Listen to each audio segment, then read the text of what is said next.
uh, well, we were trying to get your coach on tonight because I thought it would have been awesome to go ahead and move you off of being the athlete for him to being the interviewer for him, and just to see how that kind of would intertwine. And obviously, we wouldn't want anything to do to make you run extra laps. I know you run enough as it is. Hey, no comment on No comment. But whatever you did, Mark, right there, I actually started to hear both in both ears. So just as a heads up, I don't know what you touched, but it was only for a brief second. So, um, field hockey was on Sunday. We'll talk about that. We'll talk about Andy Smith and what he had to say about this 4-game winning streak as they start to hit the road again. It's crazy to think about that the uh, women's field hockey team, they as soon as they come on as soon as they're home, they're back on the road again. They only have 6 home games, so we only have a very few days that we can actually see them play. Um, and you have 2 players from South Africa that are actually doing it right now, Savannah Burns and Marguerite Van Beek, who's just phenomenal. She had a hat trick in the recent game, so we'll go ahead and talk about what her performance was over on Sunday, as well as Savannah Burns, who just was made Player of the Week for their conference. So we'll talk about that. Um, it was an exciting time. Let's see here. I already pushed on Lena Perry, and the reason why Lena Perry was nominated because she had 16 saves in a 1-0 loss to the number 18th ranked UConn. So she was doing it. Uh, this was her senior year, and um, I heard Mariana just a moment ago. That's actually the first time I actually heard her in my headphones. So just as a heads up. So, anyways, also we'll have. I know you're only here from 5 to 6, Yes. roughly, Yes. and so we'll do everything we can to keep you involved, and we're going to probably move you over here to the board op here in just a little bit.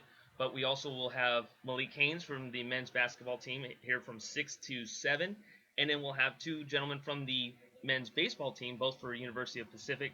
Whatever you did there, I just got myself cut off, but you kept me back on. That being Jordan Gonzalez and Lucas Halstead. Uh, we of course will always talk a little bit about the events past, but we'll also talk about the events coming up. This week actually starts some conference play for some of the players. And Mariana, I want you to tell me, how intense is the WCC all around? I mean, it seems like it's always what they call a grind. Depending on my sport or just all sports, I feel like it's a great. It brings a great amount of intensity, and it's just like it seems like every team is like perfect for each other competition wise. In terms of women's basketball, I feel like we pair great with a lot of teams. I also feel like that we're stronger than many teams, but and I feel like a lot of teams in our conference are beatable. Um, it's just ultimately what we want to do. If we play if we play the game that we're supposed to as a team, we can defeat anyone. Last year we went to North Carolina, we played UNC. They actually recruited the wrong team.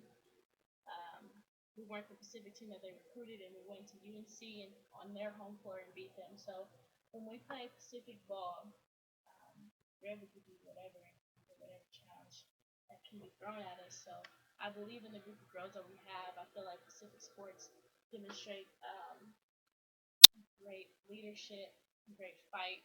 I just feel like Pacific is a special place when it comes to sports. And I feel like if we put our mind to anything, we can conquer whatever we want to conquer. So I've been to soccer games, volleyball games, and it's just amazing seeing how much hard work is put out and the results that come out of it. So Now you've been able to see a little bit more of the men's soccer team. That the women have been on the road. yeah, So that's to say that well, how come you haven't seen very many women's games? Is that's because they've had a little bit of a road streak. They're coming home on Thursday, okay. and so we'll be able to kind of catch a little bit of that. I will be missing most of that, but I'll catch the very end of it due to work scheduling and everything else. But um, the women will be coming home, and then they'll start conference play on Sunday. Actually, they'll take on Santa Barbara.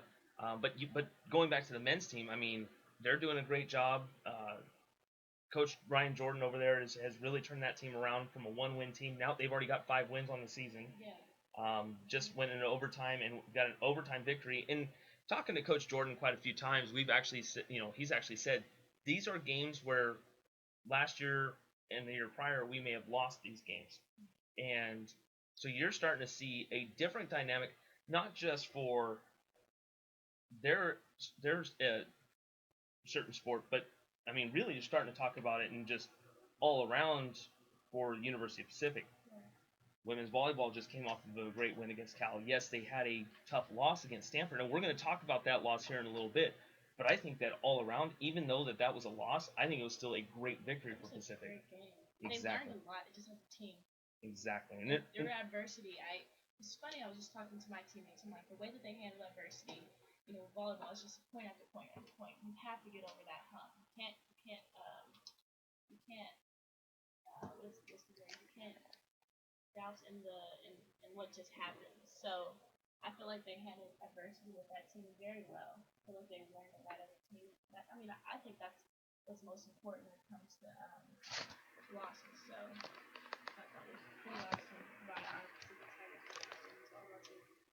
Well, and not only that, they also had a great opportunity in that loss. They still had the greatest opportunities because they went toe to toe with a nationally ranked team and on their home court, the Pacific's home court, and was still able to really give a good showing. And I think really that was what, if anybody, what you would want is a great showing there. And to I apologize, we're still getting a few of the bugs out here as we're there. We go. That's what we needed. Oh, I don't know what happened. Right, that's why we're having that. That's what the problem is, Mark. So I'm gonna plumb. As much as we had a great moment right there, we're gonna have to kind of use the way that we had it this way. So, anyways, I'll let Mark know what the problem was in that part. But anyway, so that's coming up. As I said, Malik Haynes will kind of get things going here. We got a jam-packed 3-hour show as we're going to try and get everything together, and we're on a little later than normal, but that's kind of what we do. We'll talk a little bit about Lena Perry. She'll get the next segment here in just a few moments. We'll also go once again. She's up next. Then we'll talk a little bit about volleyball. Then we'll go into a little bit more about soccer, what their schedule's coming up, what they just went through, the overtime win for the men's soccer team, and then of course we'll talk a little bit about probably the most overlooked sporting event, which is the men's water polo, because that is of all right now on its current face value that's probably the biggest one that actually has the biggest potential to bring to Stockton a national championship. Yeah. I mean, as much as that's far-fetched to say, but I mean, right now they're rolling over teams. I mean, they're talking nationally ranked teams. Hey, Mark, when we put in when we plugged in the that's effects one, it gave a really interesting feedback. So I'm not going to leave that. I can't plug that one in, but I think they can hear us through the outside mic. So we'll just use that for now. Whoever's listening to us on the 209 Sports YouTube channel, but different feel right now because we're actually live we're the 209 Sports crew, but we are live in the Pacific Tiger Studios. So here's our difference. Here's our biggest change right here is yeah, it looks a little different than what everyone's used to. We're used to seeing me in a little bit of a crowded box, and Mark's over there on the other side where it looks like he's in a different time zone. And here we are, and now we're pretty much together. Mark is currently still working away as we get things kind of tied in here, but a lot of great things going on right now. And then we get to introduce new coworkers, new associates, new sports crew members. You're one of them, and you get the first crack at being on air and some new things going on. So yeah, it's exciting. I mean, it's all new, You're a little unsure by now, but so really good. Well, we're all a little stressed right now, but it's okay. Things are gonna slow down. We're gonna decompress here in a moment. As soon as Mark's ready, we're gonna be ready to go on break here. So, Mark, you all ready to go, sir? He's giving me a thumbs up, but I don't know if he's ready. There we go. So let's go ahead and take a small break. You're listening to 209 Sports Talk on the 209 Sports YouTube channel and on the Pacific Tiger Radio Network. We'll be right back.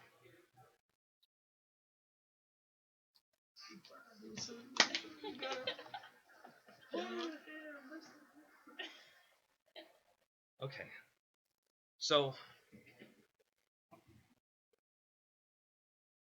trying to figure out why she was so soft.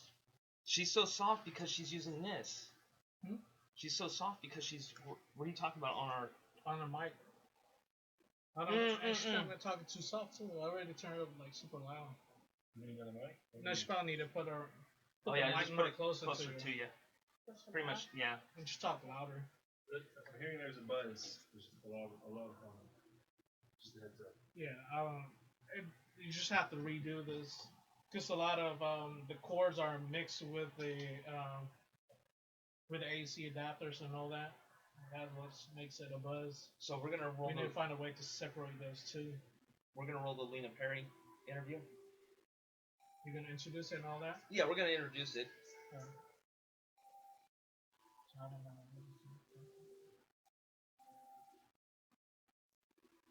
They had my. I guess my call was on the W. That's what this was. So this is on Twitter. So I had the call. What is this from? Oh, this is from your game? Batista will go ahead and take a seat. Yeah. Played nicely on Tyler Bass, sent by Andy Shelton.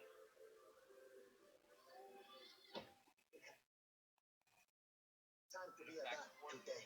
Visit fatherhood.gov, brought to you by the U.S. Department of Health and Human Services and the Ad Council. Exactly. It's crazy. Did you say loud enough? I used to, but I didn't think it was as exciting for me. So when I was watching, I'm like, wow, this is exciting. Like, why did I play this? Oh no, volleyball games are awesome. I've done SEC volleyball. Those girls I've are always seen them good. Oh yeah, those SEC. Yeah, we got one more minute. Towers. Okay. They're insane. Where you want to link that audio? Very much. You wanna link it on Facebook? Facebook? I'm gonna link it. I'm gonna link it through here. Arms and legs are like they're amazing. Specimens. They had a girl on the couch. On Facebook? No, on Okay. Yeah, if you will put it on Facebook, I'll put it on here. 6'8". I'm like, Yeah. oh, is a woman that big? Let me see that. I'm not on air, right? I'm so shit. No. Oh, yeah, it's amazing, man. Our team's Huh? What commercials are you running right now? Just PSAs. We're on here already? Yeah. Well, he put them up there at some point, like last week or something. But we're gonna Give us we got another 20 minute. Give us another minute. Put another 30 seconds. For more information on firearm storage safety, visit ncpc.org. This message brought to you by the National Crime Prevention Council, the Bureau of Justice Assistance, and the On 29 Sports? might be turned up there. Yeah. Which one? I don't know, just the whole thing has a little but maybe not, I don't know. driving has a rhythm all its own. A record of a text. Once you get behind the wheel, silence your phone. Or better yet, designated texter. For more text-free driving tips, visit stoptextstoprex.org. Brought to you by the Ad Council and the National Highway Traffic Safety Administration. This message is for all of you sitting in the passenger seat. And apologies if it gets a little uncomfortable, but how does it feel to be at the mercy of someone who thinks a random text is more important than your life? Someone who takes their eyes off the road while speeding along in a 3-ton hunk of steel. Creepy, right? Well, why not just ask them to stop? Or better yet, volunteer to text for you. It might be a little awkward, but believe me, Learn more at stoptextstoprex.org. Brought to you by the Ad Council and the National Highway Traffic Safety Administration. Uh-oh. There you go.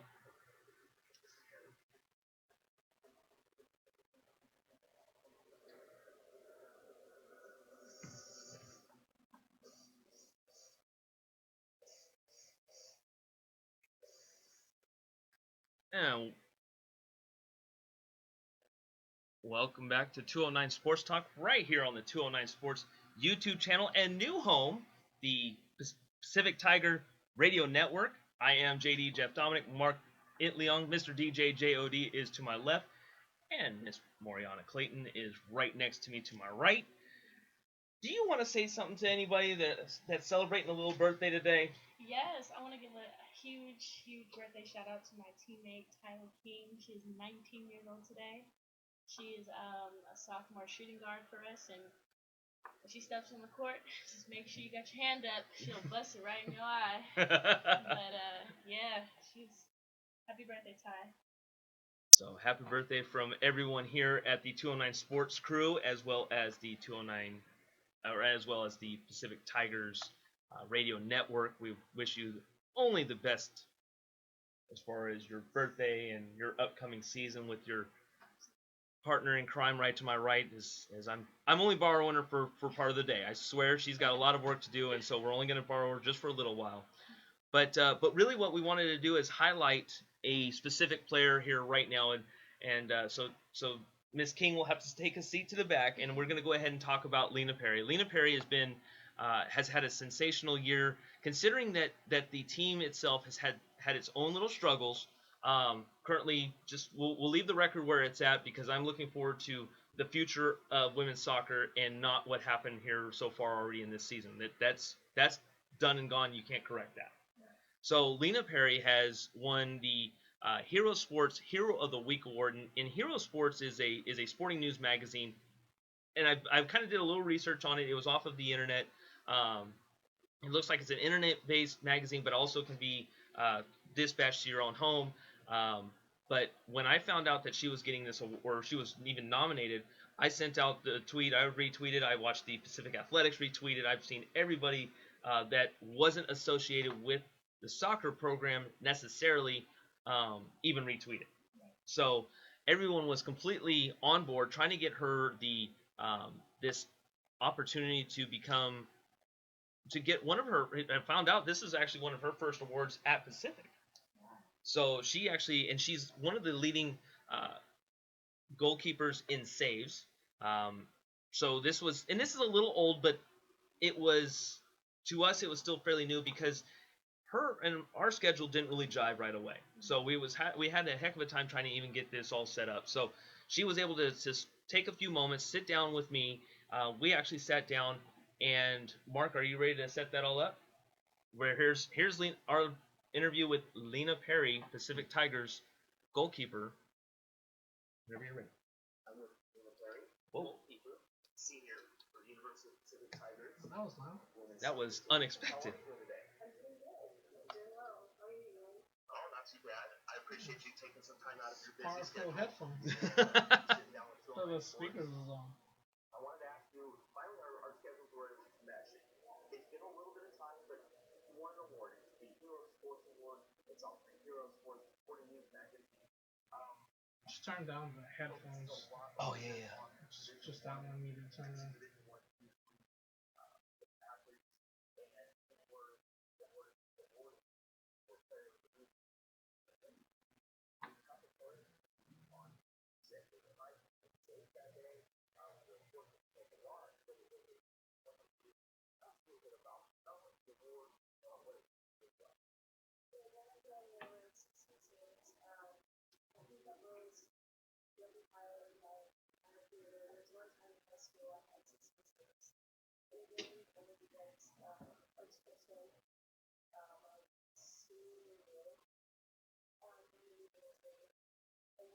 There you go.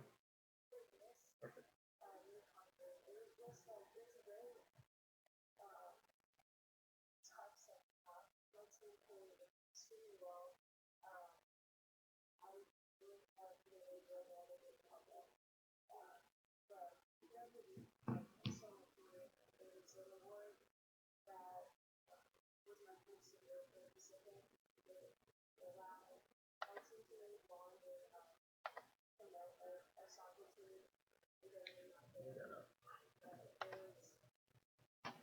I thought this was gonna be like only 5 minutes. I look, 12-minute interview. Yeah. Well, she actually. Okay, so when you talk to an athlete, you never know if you're gonna get the yeah, it was great, Yeah. or if you're gonna go, you know what, it was awesome, and this is what happened. Yeah. She was talkative. Yeah, that's good. So, so I didn't know if I was gonna have to keep the interview going, if it was gonna be 5 minutes. She kept going. I just let her go. Yeah. So you get a. Sure. No, I just thought it was just a short one. But when No, I she looked, was like, talkative. 12 minutes, like, oh, okay. I asked 5 questions and it was 12 minutes long, so I was like, Yeah. that's perfect. Good. So. Yeah, I've met Lena before. Just some encounters, just when we just an athlete. When we see each other, she's like, "Hey, how's it going?" I'll be like, "Hey, good luck." If I know they're in the game, but yeah, I was like, "Hey, congratulations on winning that award." I said, "My whole team voted for you, my coaches." She's like, "Really? That is so." I said, "Yeah, everybody voted for you." I thought that was so cool. How everybody got involved to do that for her. She deserved it, especially if that's like the first major award. Yeah, she goes on to say in the interview like she tore an ACL her sophomore year and what she did in order to come back and she redshirted. She's a senior this year. Yeah. I mean, it's she's got probably one of the most inspiring stories. I mean, I'm sure a lot of athletes have inspiring stories, but still coming back from any knee injury. Right. Because that's what didn't Unique come from that? Unique, yeah. Yeah. She's come back strong though. Did she blow out a knee or what did she do? Her ACL, and then once she got back and clear, she tore her other one. During practice, we were there. Oh my god, it was like the oxygen was sucked out of the room, like the gym. Like we're just like we just canceled practice. It's just like maybe 6 of them. I'm like she just got back, but I mean the crazy thing is we all weren't worried about her because she's so strong as a player. Yeah. And she's tough, so she'll be back. She's doing workouts and everything. So. Will she play this season? Or? Yeah. That's cool. Emily, she's coming off from a bad ankle injury. She tore some ligaments in her ankle. Emily takes some of the biggest bumps. Oh yeah, she's tough. Last year, and I remember talking to your coach about that and just some of the things that she's tough. She's an Aussie. Aussies, man, you can't mess with them. They're tough. When you guys start practice again? We start team practices actually in October. We're doing individuals and just weightlifting. We start October. You guys, you're ready for it? Oh yeah, we're so ready for season. Like we individually have teams that we just are going after. Like I'm going after 10 player. So hard. I just can't stand them. BYU too. They don't have Lexi write-offs this year, Yeah. Right. So we have a great chance. It was Pepperdine, right? They hit the game winner. Pepperdine. Oh my god, we beat them twice by over 40 points. Went to playoffs. Lost to them by 12, 14 points. It was crazy. It just we weren't playing our game. Who did Desire hit the game winner against? Was it USF? I'm not sure. I knew Emily hit a big time 3 to get us into overtime with something. 10 minutes. 12 minutes. Sound good? She was talking. It's very rare you can get athletes that can. Everything sounds like just a touch loud. Yeah, when I moved the court, it was up loud with the court. I don't know why I did. And it sounds good. I'm not gonna mess with it. Without the other things, Yeah, but I can just leave it right there. She's an awesome persona. So if that's the case, then I should lower this down though. Lower down the main volume. Her performance on and off the field. She wants to make sure academically you're doing well in class. We have a team with a GPA of 3.3, and last year we had a team GPA of 3.5, and I think that she really wants to make sure. This is a good interview. Thank you. We're reaching. She did, and that's the best thing you could ever ask for is someone to. And that's what we were just telling her. What we were talking about just now is that you get a lot of athletes that are like, "Yeah, it was great," and it's like, okay, care to elaborate, And you get those. I mean, you do. You truly do. But Are we online right now? are we online? The stream? Yeah. Yeah, you're listening on the stream. Oh, you're live stream. It's looking at my 209 Sports stream. Is that live? Yeah, all live right now. But it's not getting this interview then, huh? Oh no? Because you're just going based with the onboard mic. Oh, that's right. So they're hearing what we're talking about. No, it's gonna mess it up. No, it's on. Oh, it's been plugged in? Oh. Oh wait, no, I'm hearing this.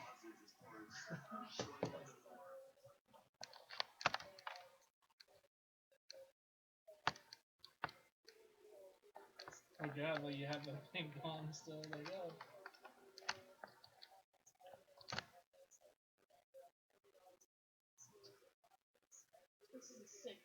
With all of our scores from these past games, and I think that schools aren't going to really understand. they're not going to expect our level of play going into conference. Like, we want to prove to people that we are a good program, that we have what it takes to be the top school, because there are a lot of moments where we deserve to be the winning team, in my opinion. But from the back, I feel like we play so well, and it's just the little things that matter, that affect the score in the end. So, yeah. When you look back at your career from now until in the past, what can you honestly say about things that you can reflect on that you've really enjoyed? Give us a memory from something that you could just share with us. Okay, well, for my sophomore year, I redshirted because I had an Achilles tendon surgery. And my freshman year, we had a goalkeeper on the team who was a senior, who's pretty good. She had a lot of experience, was very confident, very loud, very vocal. And so my junior year, last year, was the year where I kind of came out of my shell and really had the experience that I knew I had from high school. And it really showed in college my junior year. So I think the strongest memory was the UC Davis game. That was the first game I played in, and I remember being so excited to be able to start and be able to go on the field and show people and show my team what I could do and how much I care about making sure we perform well. And in that game, it was a 0-0 score. But we went into double overtime, and I saved a penalty kick, and I had a career high saves in that game. And I just remember the feeling of just being like, it was just like an extremely confident feeling. It was cool. Okay. Entering your final year, what is the last thing when you finish up and you wrap up the cleats for the orange and black, what's the one thing that you want everyone to remember you for? I want people to remember how active I was on and off the field. Currently I'm in different leadership positions with PSAC and other clubs and stuff, and I'm a sports medicine major. It's a health and exercise science concentrating in sports medicine, and I just want people to recognize my efforts, and also be able to remember how things used to be, and all the memories in general that we shared. And I want to be that person that people can look up to and go to if they have any questions or advice, because I like to be that person that can be related to. I kind of mentioned this would be one of the last questions, and this is going to be the last question. But Lena, if I was to say that I had the power and took away soccer from you, and I won't do that, I don't ever want that to happen, but have you ever thought of what you would do if you never had soccer in your life? Yeah, so my sophomore year was the year when I had my surgery, and doctors told me that I most likely won't be able to be the same athlete I was. I wasn't able to sprint as fast or jump as high, and it was going to take a really long time to recover. And I kind of had a glimpse of what life would be like without sports, and it was just I didn't really know what to do with my free time. I didn't know how to go throughout my day without exercise, without a team by my side, and it was the worst feeling. It was a very hard experience. And if I wasn't playing soccer, I'd probably be in LA working or going to school, hopefully to get my medical degree, which is what my goal is now. I want to go to PA school after my undergrad, and if I wasn't playing soccer, I'd probably go to the gym on my free time, and it would just not be the same. Well, Lena, I appreciate you taking some time out. It was awesome. I wish you the best of luck. We'll see you on the 22nd of September, Santa Barbara. Good luck. Thank Wish you. you the best. Thanks. So, as we were talking about, it's been well, we talked off while the interview was going. Mariano and I were talking about the tough things that it is in order to come back from an ACL tear and stuff like that. And she's torn one. You have a close teammate that's actually torn multiple. Yes. So what is something like that, and how hard is something like that on a team, on a individual?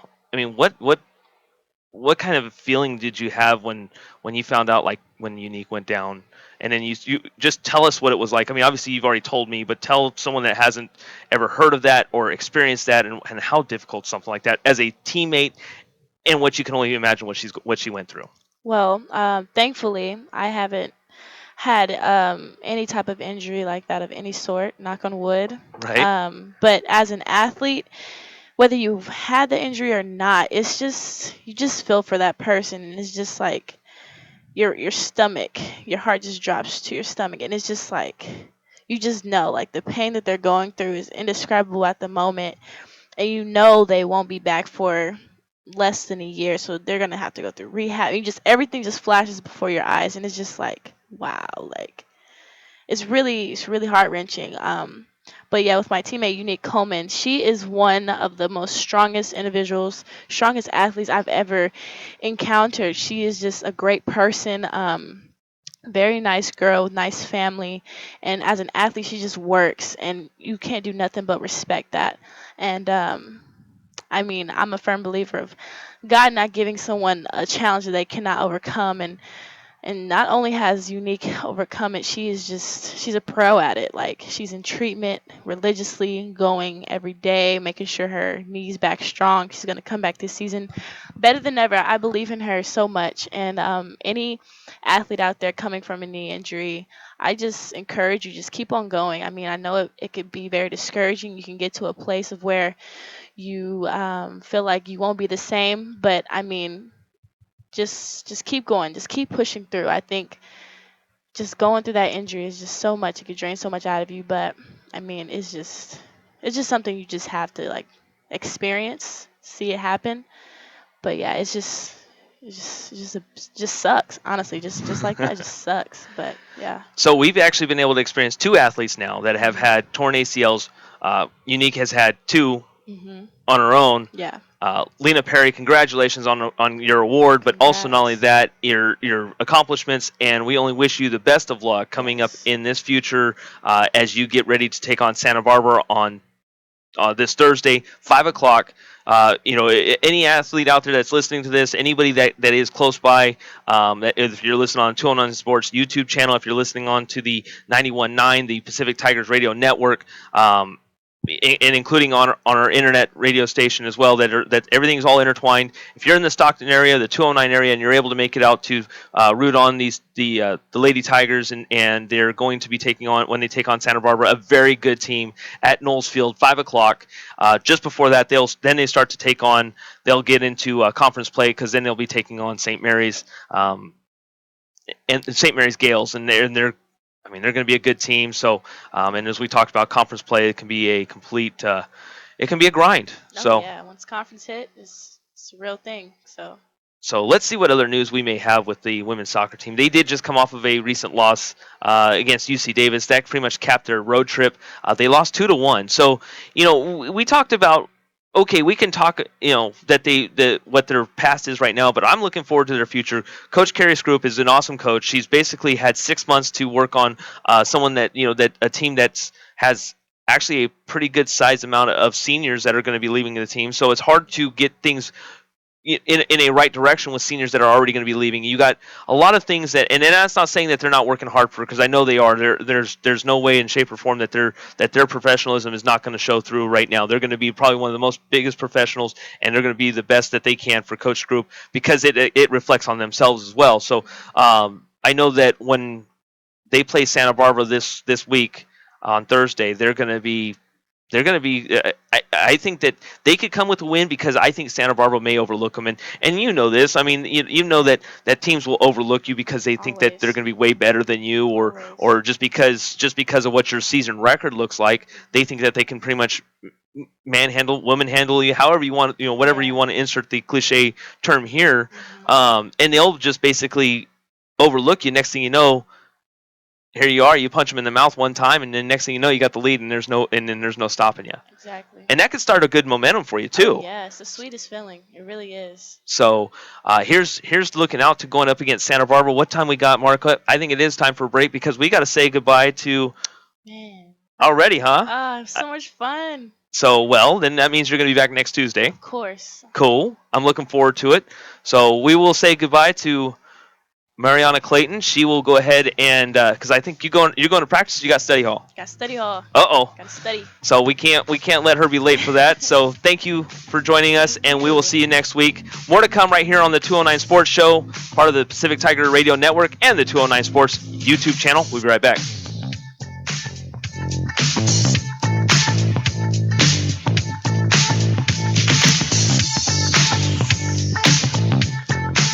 Man, do I love card night.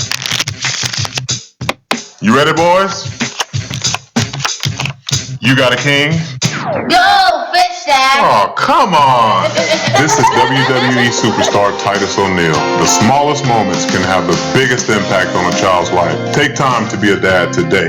Learn more at 877-4DAD-411 or visit fatherhood.gov. Brought to you by the U.S. Department of Health and Human Services and the Ad Council. It's 6:42 p.m. Time for Steve Plato and his son Dylan to do the dishes. They talk about everything from the yuckiness of girls to the awesomeness of his soccer team. Sometimes they don't talk at all. Then, hey! The dreaded splash fight. It's Dad o'clock, and it's the best time of the day. Because the smallest moments can have the biggest impact on a child's life. Take time to be a dad today. Call 877-4DAD-411 or visit fatherhood.gov. Brought to you by the U.S. Department of Health and Human Services and the Ad Council. How to be a great dad in 15 seconds. Bike ride, go fish, walk in the park, phone call, milkshake, play catch, picnic, fly a kite, tell jokes, laugh, talk, read a story, tell a story, bumper car, swing set, bowling, pillow fight, cut loose, stay tight. Whew. Because the smallest moments can have the biggest impact on a child's life. Take time to be a dad today. Call 877-4DAD-411 or visit fatherhood.gov. Brought to you by the U.S. Department of Health and Human Services and the Ad Council. So when you get to the corner of Smith and Orchard, you're going to want to take a You left. are not going to then believe what you're this. going to do is turn Marcy onto Marcy and Brad Avenue just broke up, and go past and apparently the first 3 she's lights, happy and about then take it. the next left. I don't really Then think drive she's 5 more happy, blocks, but and you should be who am there. I to judge, right? Park on the Anyway, right. that's I'll what see I you heard later last tonight. night. It's hard to concentrate on two things at once, like texting and driving. Stop the text, stop the wrecks. How will you stop texting and driving? Tell us at stoptextstoprex.org. Brought to you by the National Highway Traffic Safety Administration and the Ad Council. I heard on the news about that 5-year-old who found his uncle's gun. The kid didn't know it was loaded. I heard on the news about that 14-year-old girl who was bullied online. For like a year, she couldn't take it anymore, so she got her dad's gun from his nightstand. I heard on the news about that guy who broke into someone's house, stole a gun from the hall closet. He accidentally shot his cousin in the head. She killed herself. And later, killed the owner of the store he was trying to rob. If you own a gun, you have a full-time responsibility. When you aren't using it, be sure it can't get into the hands of curious children, troubled teenagers, a thief, or anyone else who might misuse it. Your family, friends, and neighbors are all counting on you. Remember, always, lock it up.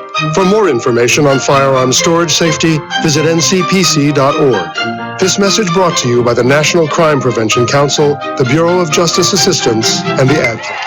Go Caleb! Come on, hit a homer, Jesse! Let's go, guys! Hey, did you guys know that kids who play sports earn more money when they grow up? Of course. I knew that. Hey, did you guys know that kids who read books have a bigger vocabulary? Oh, yeah, absolutely. Mm-hmm. Wow, Jinx. Did you guys know that friendly children have more friends? Mm-hmm. Oh, yeah, yeah. That's true. I knew that. Did you guys know that winter babies are better at music? Everyone knows that. Oh, yeah? It's pretty obvious. Yeah, so yeah. obvious. Oh, hey, guys. Did you know that most people think they're using the right car seat for their kid, but they're not? Huh. I didn't know that. I'm pretty sure I knew that. I'm pretty sure you didn't. Parents who really know it all know for sure that their child is in the right car seat at the right age and size. Visit safercar.gov/the-right-seat to make sure your child is protected. Brought to you by the National Highway Traffic Safety Administration and the Ad Council. WWE superstar Alberto Del Rio. Take one. Behold the angry giant. Try it again, Alberto. Behold the angry giant. Perfect. Good luck tonight. Behold the angry giant. Yay! Read me another one, Dad. This is WWE superstar Alberto Del Rio. The smallest moments can have the biggest impact on a child's life. Take time to be a dad today. Visit fatherhood.gov. Brought to you by the U.S. Department of Health and Human Services and the Ad Council. It's 6:42 p.m. Time for Steve Plato and his son Dylan to do the dishes. They talk about everything from the yuckiness of girls to the awesomeness of his soccer team. Sometimes they don't talk at all. Then, hey! The dreaded splash fight. It's Dad o'clock, and it's the best time of the day. Because the smallest moments can have the biggest impact on a child's life. Take time to be a dad today. Call 877-4DAD-411 or visit fatherhood.gov. Brought to you by the U.S. Department of Health and Human Services and the Ad Council. In 50 feet, turn left. Why are you driving so slowly? After a few drinks, I'm taking it slow. Well, you're not fooling the cop behind you. What? Get ready to pay in 0.1 miles. Getting pulled over for buzz driving could cost you around $10,000 in fines, legal fees, and increased insurance rates. Nothing kills a buzz like getting pulled over for buzz driving, because buzz driving is drunk driving. Brought to you by the National Highway Traffic Safety Administration and the Ad Council. Did you just look down at your phone? You did it again, didn't you? You know, you're flying down the road in a 3-ton hunk of steel, and a text takes your eyes off the road for an average of 5 seconds. At 55 miles per hour, that's long enough to travel the length of a football field and cause some serious damage. Turn it off. Trust me, whatever it is, you'll live. Learn more at stoptextstoprex.org. Brought to you by the Ad Council and the National Highway Traffic Safety Administration. It's Thursday night, and you're grabbing drinks with some friends. Started off with a pitcher for the table, which quickly becomes 2. There's pool. And there's the photo booth. All right, everybody squeeze in. Say cheese! Followed naturally by an order of wings. And another. Can we get some extra ranch sauce? Then there's the ceremonial nightcap. So what are we doing this weekend? And lastly, it's back to the car, which, if you're buzzed,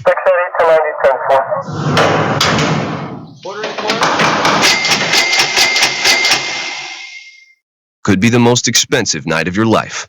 Getting pulled over for buzz driving could cost you around $10,000 in fines, legal fees, and increased insurance rates. Nothing kills a buzz like getting pulled over for buzz driving, because buzz driving is drunk driving. Brought to you by the National Highway Traffic Safety Administration and the Ad Council. You're listening to KPAC, Stockton, 91.9, home of the Pacific Tigers.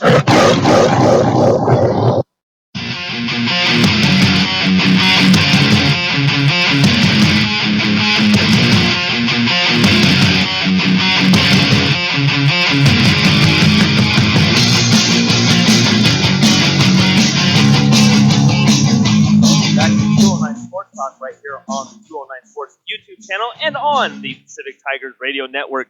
Thank you all for tuning in. I am JD, Jeff Dominic. Mr. DJ JOD, Mark Itliong is to my left, and to my right is our newest entrant into the dome here, and that is a guard for the University of Pacific men's basketball team. That is Mr. Malik Haynes. How are you guys doing? Good, man. How are you? You seem a little tired. You all right? Yeah, I just got back from a long practice. Yeah, how'd it go? Very hard. When did you guys start practice? Well, we just have like individual workouts / conditioning. So I just got done with pretty the hardest conditioning of my life. Well, you're right on time because we're in the middle of what you missed. Obviously, Mariana Clayton was just out. You just passed each other in the hallway. We had a little interview with Lena Perry, who won the Hero Sporting News Award, and our schedule was so hard to get in touch with each other. We were able to finally be able to sit down and talk. So we want to thank her. We want to thank the University of Pacific women's soccer team for voting for her. So we had this opportunity. We also want to thank Christine Jacobson, who was able to set this all up as well, one of the assistant SIDs for the University of Pacific. So Now, someone that is very new to this, I'm going to go ahead and explain it to Mr. Malik Haynes of what happens at this point. 6 o'clock, beginning of a new hour, we start a thing called 10 Frames with JD. It's a completely unscripted segment. Basically, Mark Leong will go ahead and take over. He will ask me 10 questions that I have no clue of what he's going to ask, which means he will have no clue of what my answers are. And at the end, he thinks he's going to give me a score that no one really keeps track of. Right. So, But you're going to be playing today. so we are going to get you involved early, and you're going to be on air. You're going to go ahead and we're be involved with this as well.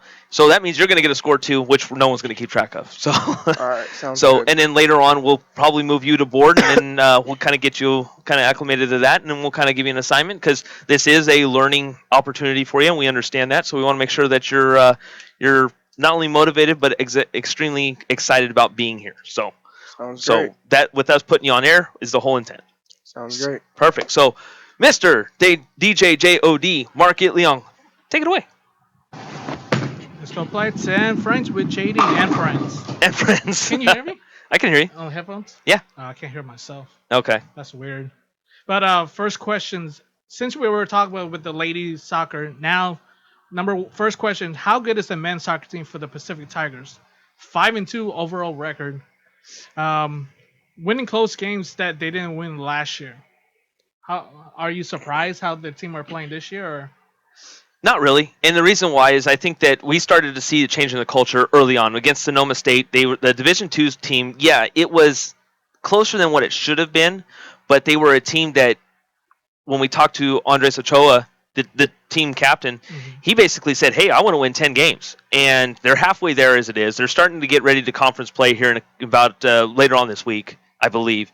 And I think they can be as good as they want to be. I mean, you've seen them play close games. They beat a team that was undefeated, I mean, just recently. So they're a team that is definitely on the rise. And I think that the only team that can beat them is themselves at this point. They're playing so well. They beat a team in overtime, and these are games that weren't games that they would win last year. We know that. Coach Jordan has even told us. He goes, this would have been a game that they might not have won, and he didn't say that they would or wouldn't have. They just said might not have. You're looking at the maturity process start to really come across, and I think that this team can do wonders. I mean, I think they can win 10 wins at the way that they're playing right now. Malik? I'm not too surprised because, I mean, each year teams have a set goal and they want to do better than last year. And last year they lost a lot of close games, so their difficulty was closing out games, and that's what they worked on in recruiting guys and what they worked on over the offseason. So, I mean, that's what every team has a chance to do is close games out, and I feel like that's what they're doing. So they're doing a pretty good job. Okay, sounds good. Their record is 5-2. Add them together, you guys get a 7. Good job, guys. Good job. Good job. See, Mark don't play fair, but it's his game, so Right. he's just going to give us complete. He's going to beat us down every time, but occasionally he'll give us a 10, which I'm always excited about. So Yeah, it depends. Yeah, how I'm feeling. Number 2, what should the San Francisco Giants do with the closer role? they should just let every starter just do a complete game. No, seriously, you don't let Casilla pitch again in the closer's role. I mean, I don't know how if you're a Giants fan or not, but if you've seen what's going on, they've completely imploded after the 8th inning. There's a lot of young talent. They've got a 40-man roster now. I think they need to kind of play, as horrible as this sounds, they kind of need to play a more of a closer by committee situation. And I hate that. I hate a closer by committee, but Casillas is not your closer. Really? I'm not too big on the Giants, but from the way it sounds is that they need to put their best players out to close their games. What's so fun about it is You're not a Giants fan? no, yeah. Well, plus, no, it's the same thing, different sport, but they're like the Cowboys. They can't win without Romo. Hey, they won last week. Cowboys won last week, didn't they? I'm talking about this, yeah. So they did. So they found a way. But yeah, I just not a fan of the closer by committee, but I think it's the best route to go. I give you guys an 8. Okay.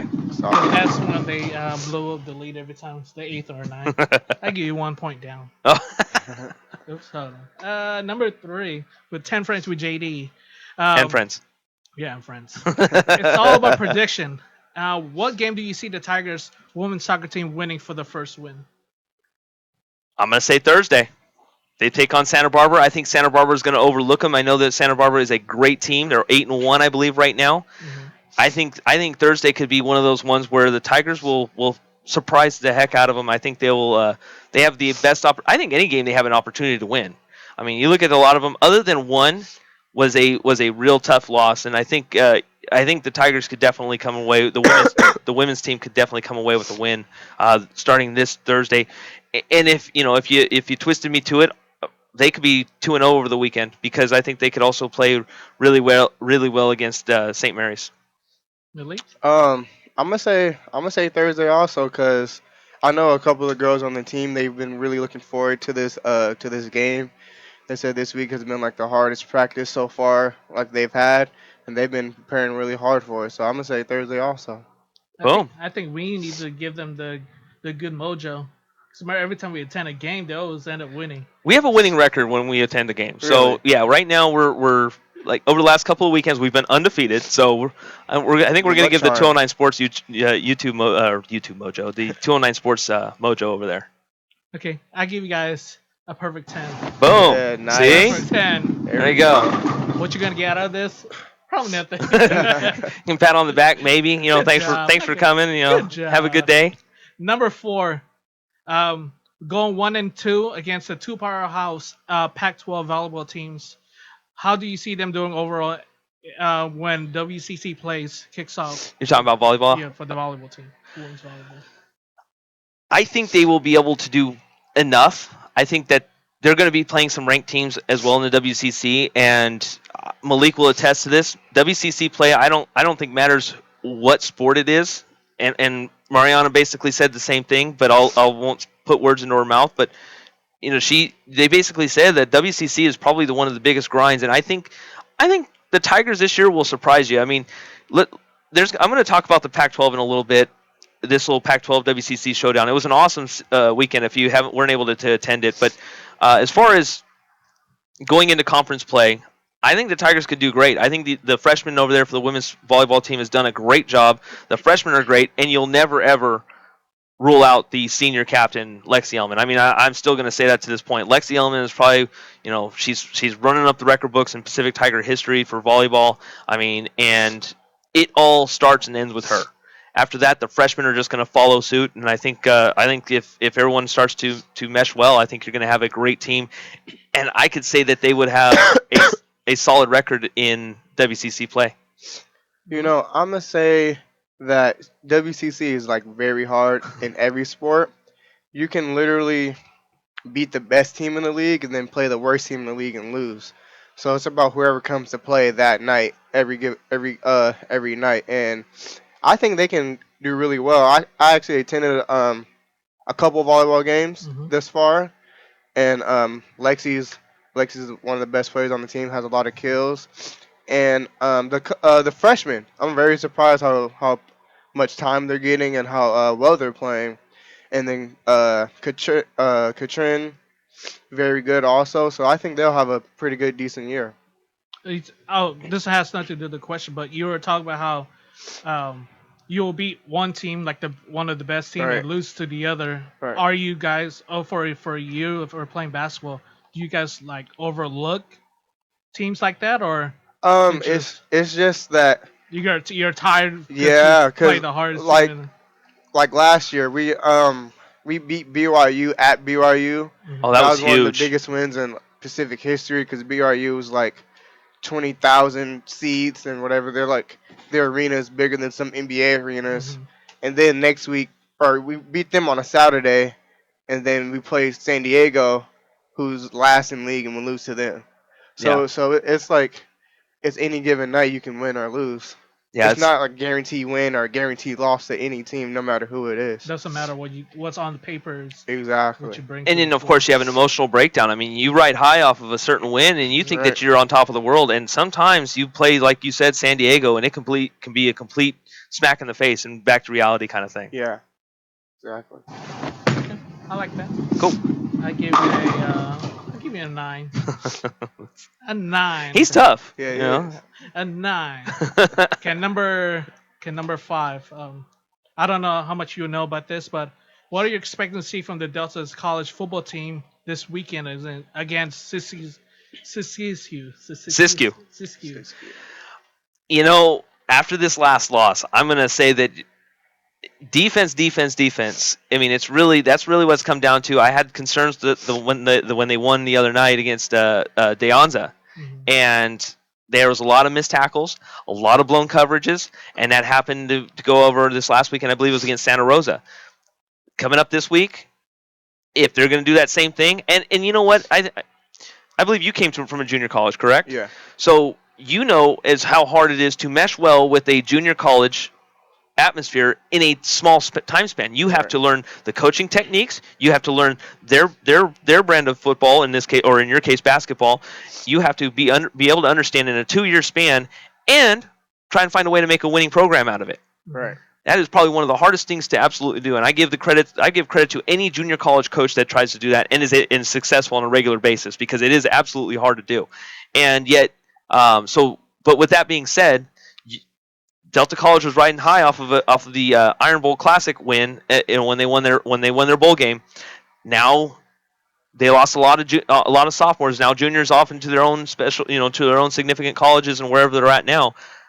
They're trying to find their own identity. Offense is going to be there. You have one of the best wide receivers that went from a Division I school, and he came back just to be closer to home, but also some other reasoning due to his own decisions. You have some great offensive players. It's on the defense at this point. So to me, the defense has to be really focused, and I think if they're going to win this game coming up, the Siskiyou, the defense is going to be the key. Well, I haven't heard too much about Delta football, but from the way you were talking is that the offense is pretty fine, but defense is struggling a little bit, so they just have to pick up wherever they left off at and get stops, because what it comes down to is defense in any sport is getting stops and giving the ball to their offense. And to piggyback what you said off of junior college, it's extremely hard, because I came off of 1 year instead of 2 years. Right. And going to a new school, out of high school or out of wherever you came from, learning the players, learning the coaches, going to school, learning the new school, new system, new everything. It's extremely hard. And every junior college player in every sport has one goal, is to get to a Division 1, 2, or 3 college. So it's hard trying to play for yourself while also playing for the team. Exactly. Because everyone's goal is to get there, to go to college, to get to a 4-year university. But you can only do that as if the team's good. So you have to mesh doing what's best for you and what's best for the team. So this is the only time where it's about you and not the whole team. Per se, it's hard. I mean, it kind of absolutely is, but at the same time, you got to find a way to make it a team thing, because if a Division I school comes calling and they go and ask your coaches, well, what do you think about this guy? And he goes, oh, he was only about himself. That looks horrible. So you got to find a way to almost be an actor in a way. Exactly. And be part of the team, but also be for yourself. And that's why I said, when Darian Grimm went to Delta, he's running a big risk, because we already know he's a Division I athlete. He went to Nebraska and decided to come home. He's running a huge risk by trying to show his talents in a system that's not really that's really actually up his alley, quite honestly, because it's a very widespread offense. But if he doesn't succeed or try and really showcase himself and his ball skills, he's gonna struggle hard, and he may not go to a Division I school. He may wind up going to a Division II, and he's a Division I athlete. Right. It's like our coach always says, do your job and do what you do best. Don't try to be someone you're not. So if you're a wide receiver, catch all the passes that you can possible. If you're a quarterback, spread the ball around. If you're a lineman, block who you're supposed to block. If you're a running back, run hard, run through the gaps. And if everyone's doing their job well, the team looks good. And if the team looks good, you look good. Yeah. Exactly. And it's such a fine line. So, but what number are we on, Mark? I think 5. We're on 5. We should take a break. Okay. So let's go ahead and take a small break. When we come back, we're going to have more 10 Frames with JD and friends. right here on the 209 Sports YouTube channel, as well as on the Pacific Tigers Radio Network. We'll be right back. It's 6:42 p.m. Time for Steve Plato and his son Dylan to do the dishes. They talk about everything from the yuckiness of girls to the awesomeness of his soccer team. Sometimes they don't talk at all. Then, hey! The dreaded splash fight. It's Dad o'clock, and it's the best time of the day. Because the smallest moments can have the biggest impact on a child's life. Take time to be a dad today. Call 877-4DAD-411 or visit fatherhood.gov. Brought to you by the U.S. Department of Health and Human Services and the Ad Council. Man, do I love card night. You ready, boys? You got a king? Go, fish dad! Oh, come on! This is WWE superstar Titus O'Neil. The smallest moments can have the biggest impact on a child's life. Take time to be a dad today. Learn more at 877-4DAD-411 or visit fatherhood.gov. Brought to you by the U.S. Department of Health and Human Services and the Ad Council. I heard on the news about that 5-year-old who found his uncle's gun. It was loaded. I heard on the news about that 14-year-old girl who was bullied online. For like a year, she couldn't take it anymore, so she got her dad's gun from his nightstand. I heard on the news about that guy who broke into someone's house, stole a gun from the hall closet. He accidentally shot his cousin in the head. She killed herself. And later, killed the owner of the store he was trying to rob. If you own a gun, you have a full-time responsibility. When you aren't using it, be sure it can't get into the hands of curious children, troubled teenagers, a thief, or anyone else who might misuse it. Your family, friends, and neighbors are all counting on you. Remember, always, lock it up. For more information on firearm storage safety, visit ncpc.org. This message brought to you by the National Crime Prevention Council, the Bureau of Justice Assistance, and the So when you get to the corner of Smith and Orchard, you're going to want to take a You left. are not going to Then what believe you're gonna this. do is turn Marcy onto and Marcy Brad just Avenue broke up, and go past and the first apparently 3 she's lights, happy and then about take it. the next left. I don't really Then think drive she's 5 more happy, blocks, but and you should be who am there. I to judge, right? Park on the Anyway, right. That's I'll what see I you heard later last tonight. night. It's hard to concentrate on two things at once, like texting and driving.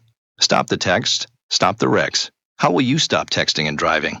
Tell us at stoptextstopwrecks.org. Brought to you by the National Highway Traffic Safety Administration and the Ad Council. Go Caleb! Come on, hit a homer, Jesse! Let's go, guys! Hey, did you guys know that kids who play sports earn more money when they grow up? Of course. I knew that. Hey, did you guys know that kids who read books have a bigger vocabulary? Oh, yeah, absolutely. Wow, Jinx. Did you guys know that friendly children have more friends? Oh, yeah, yeah. That's true. I knew that. Did you guys know that winter babies are better at music? Everyone knows that. Oh, yeah? It's pretty obvious. Yeah, so yeah. obvious. Oh, hey, guys, did you know that most people think they're using the right car seat for their kid, but they're not? Huh. I didn't know that. I'm pretty sure I knew that. I'm pretty sure you didn't. Parents who really know it all know for sure that their child is in the right car seat at the right age and size. Visit safercar.gov/the right seat to make sure your child is protected. Brought to you by the National Highway Traffic Safety Administration and the Ad Council.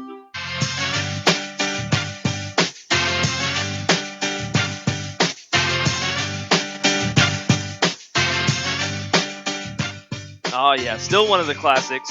No matter how old you are, still one of the best songs around. Welcome back to 209 Sports Talk right here on the Pacific Tiger Radio Network and on the 209 Sports YouTube channel. I am JD Jeff Dominic. Thank you all for tuning in.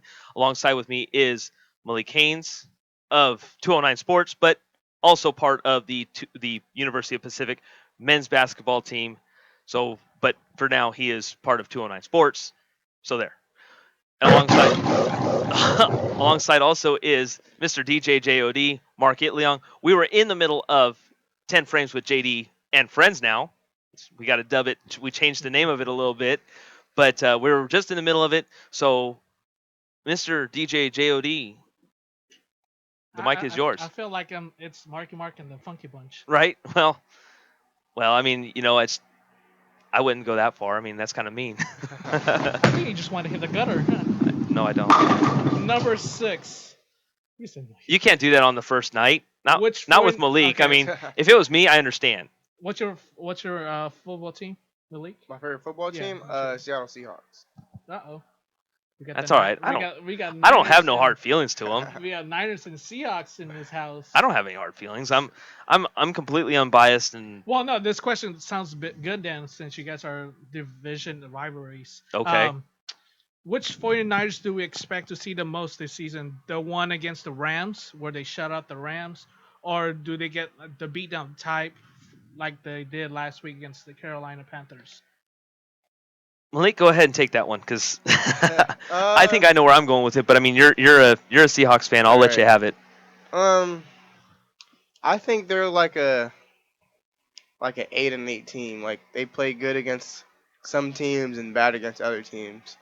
So that's how I feel. Now, is it going to be more close games or more like I lopsided ones? feel it's all about the quarterback play.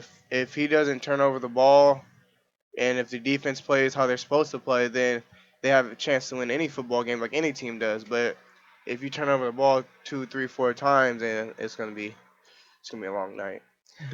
Before I Go want to ahead. get more. This Chip Kelly is the correct quarterback playing right now, or should they go with Colin Kaepernick? I Or think do we see him play this I season think too? I think the guy has one more. What's the Blaine Gabbert. Gabbert. I think he has one more bad game in him, and then I think they're switching to Kaepernick. And Kaepernick fixed Chip Kelly's system anyway, so because my brother's a 49ers fan also, so he's been complaining about putting Kaepernick in. But for then the you past can't week. really say that Gabbert had a bad game. He was 2 for 2 in the second game.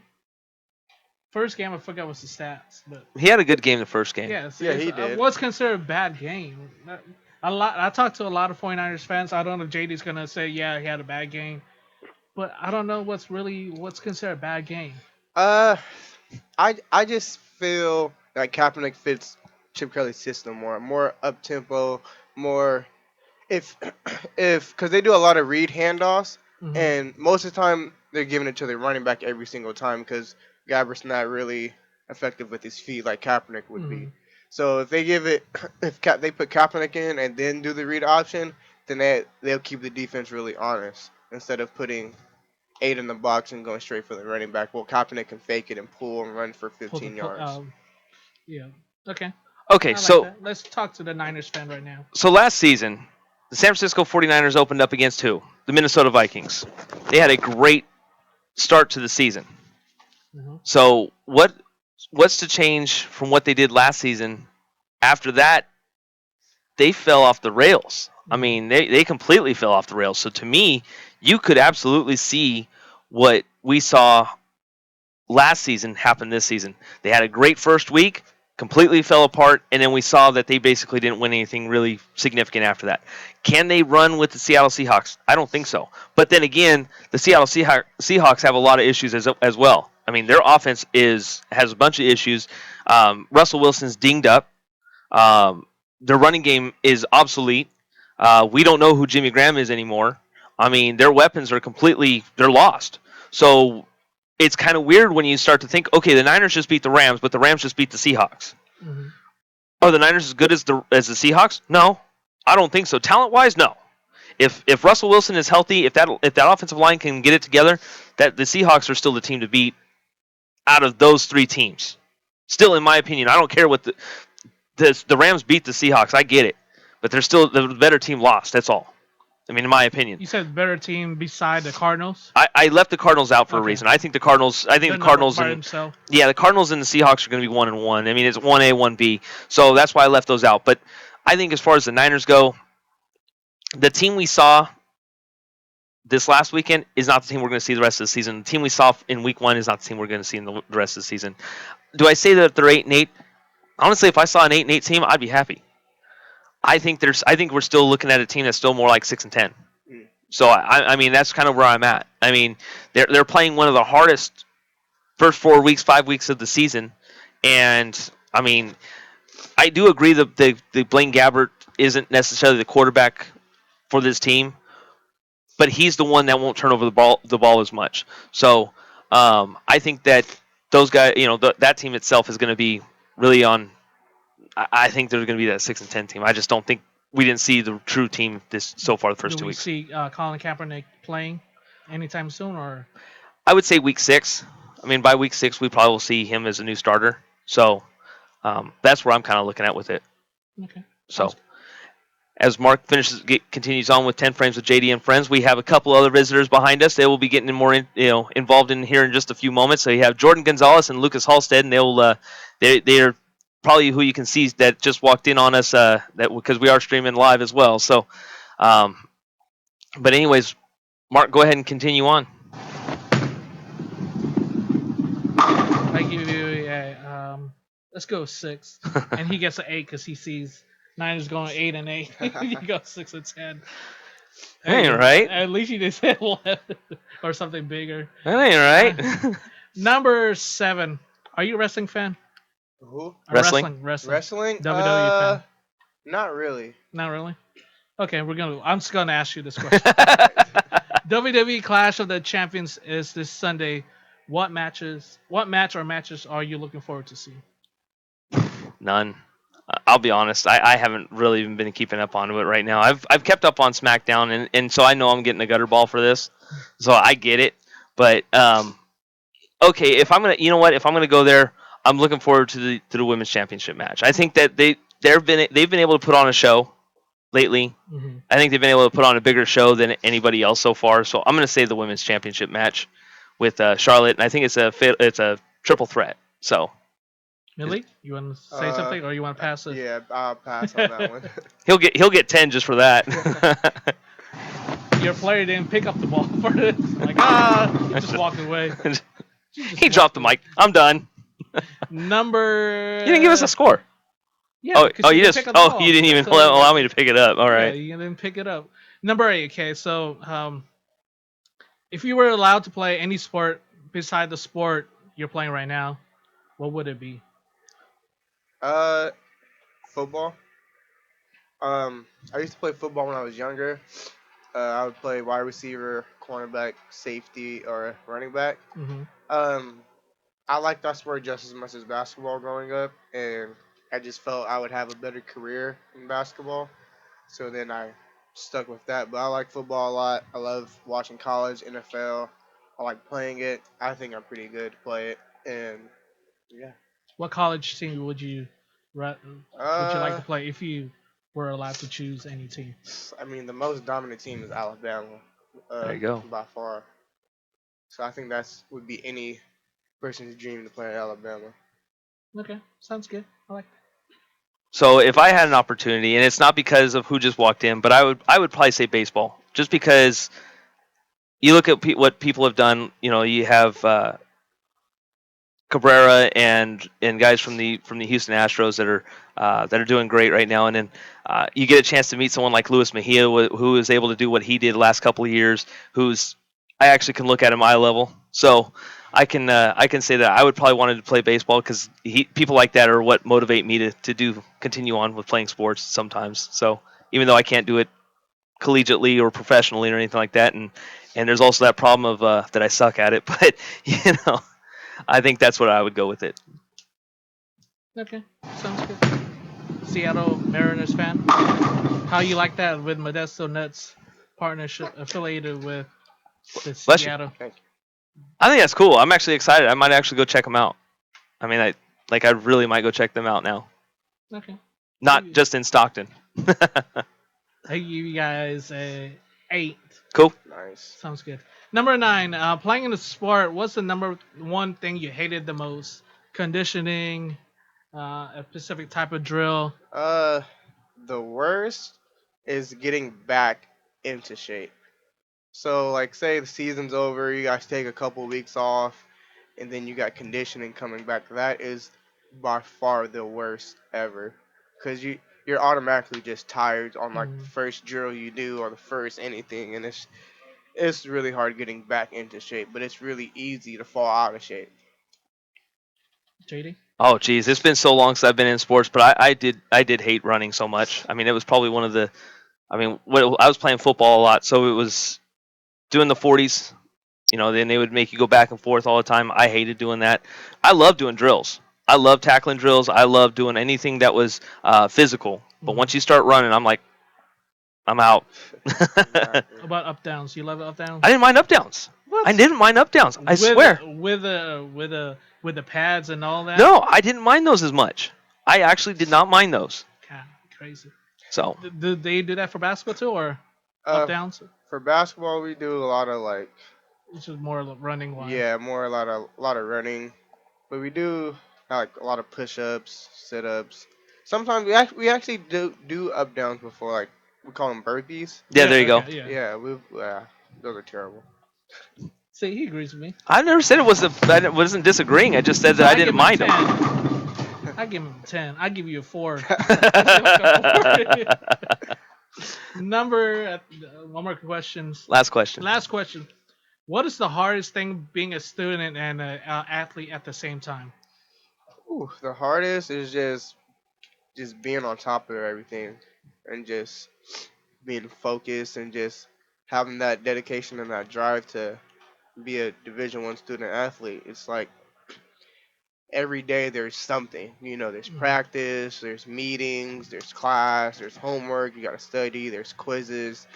The hardest thing is just being on top of everything, knowing when your rest time is, knowing when you can get extra work in, which is hard because you're already tired from doing everything else. And it's just having that drive and that dedication. I've never had the experience of being a Division I athlete, so I know that they go. Let's talk about high school. Yeah, and that's fine. But what I was going to say is just imagine them going like last year. You guys went to Wisconsin, yeah, and that was probably one of the hardest things that I could imagine even doing that as far as anything. I mean, because trying to be an athlete and a student at the same time, trying to figure out a way to, okay, I got to fly all the way back. Oh, crud, I got a test in the morning, and whatever's going on at that point, that's hard. So, that's probably one of the hardest things. But for me, it was more at that time. I was even running a job at the same time. So I was not only did I have to worry about making sure that I have decent grades. I make sure I had to make sure that I was on time for my work, and then also make sure that all my work was completed.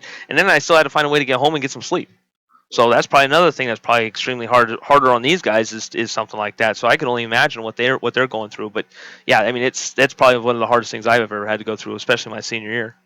Okay. So. Well, I'll give you guys a 10.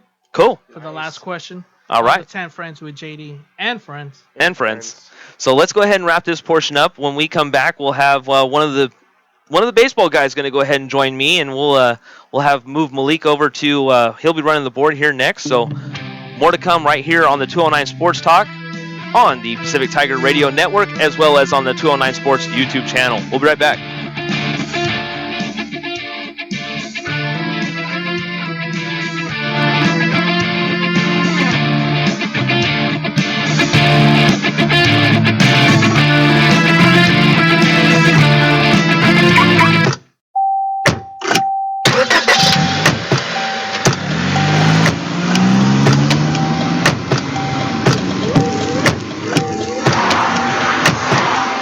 Driving has a rhythm all its own.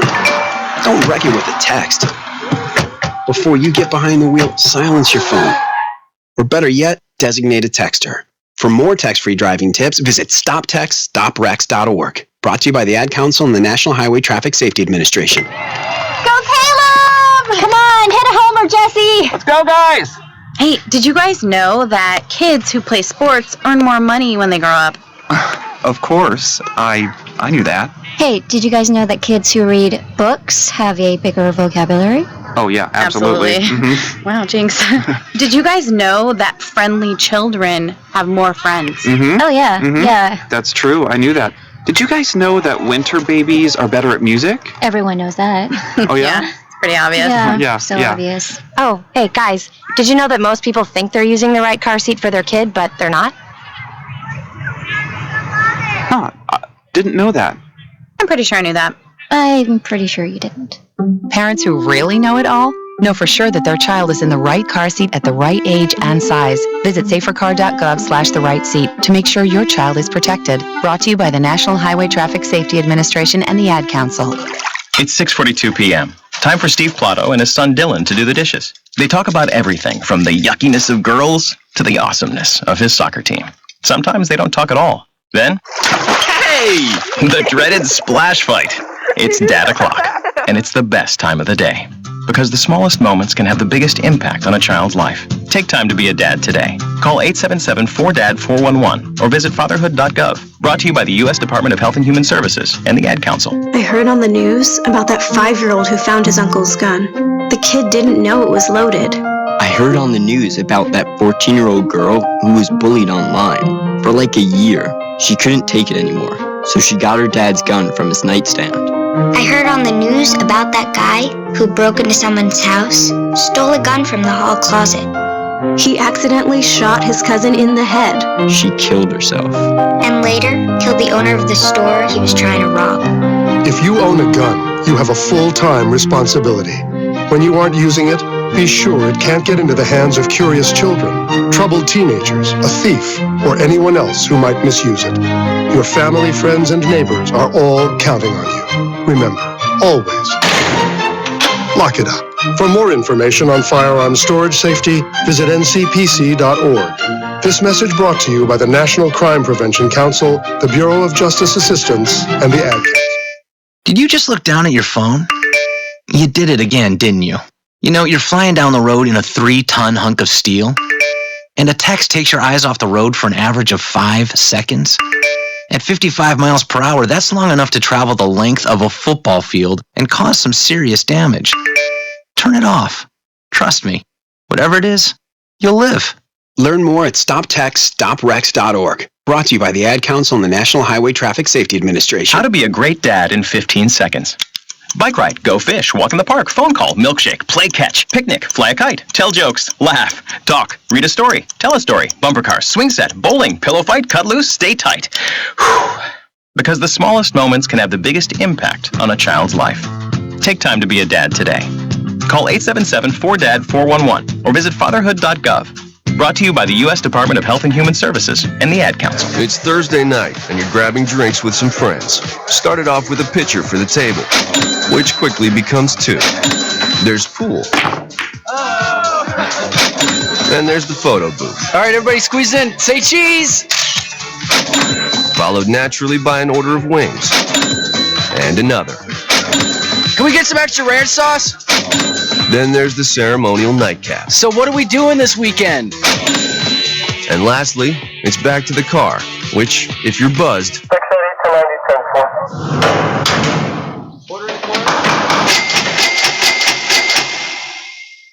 could be the most expensive night of your life.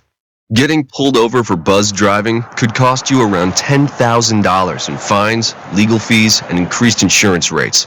Nothing kills a buzz like getting pulled over for buzz driving, because buzz driving is drunk driving. Brought to you by the National Highway Traffic Safety Administration and the Ad Council. Man, do I love card night. You ready, boys? You got a king? Go fish, Dad! Oh, come on! This is WWE superstar Titus O'Neil. The smallest moments can have the biggest impact on a child's life. Take time to be a dad today. Learn more at 877-4DAD-411 or visit fatherhood.gov. Brought to you by the U.S. Department of Health and Human Services and the Ad Council. How to be a great dad in 15 seconds. Bike ride, go fish, walk in the park, phone call, milkshake, play catch, picnic, fly a kite, tell jokes, laugh, talk, read a story, tell a story, bumper car, swing set, bowling, pillow fight, cut loose, stay tight. Whew. Because the smallest moments can have the biggest impact on a child's life. Take time to be a dad today. Call 877-4DAD-411 or visit fatherhood.gov. Brought to you by the U.S. Department of Health and Human Services and the Ad Council.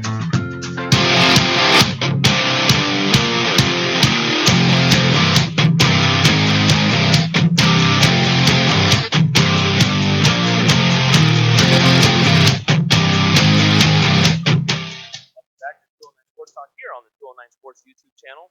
I am JD Jeff Dominic. Thank you very much for joining. And we're also on the Pacific Tiger Radio Network. Thank you all once again for joining me. And to my left, we have a few other different people. We have Mr. DJ JOD, Mark Itliong. Malik Haynes is also to my left. He has now moved over to board. To my right, goodness, I'm going to start running out of breath here in a moment. I've got Jordan Gonzalez and Lucas Halstead will be joining on just a little bit, closer to the half hour, to the top of the 7 o'clock hour. We'll see how things kind of go.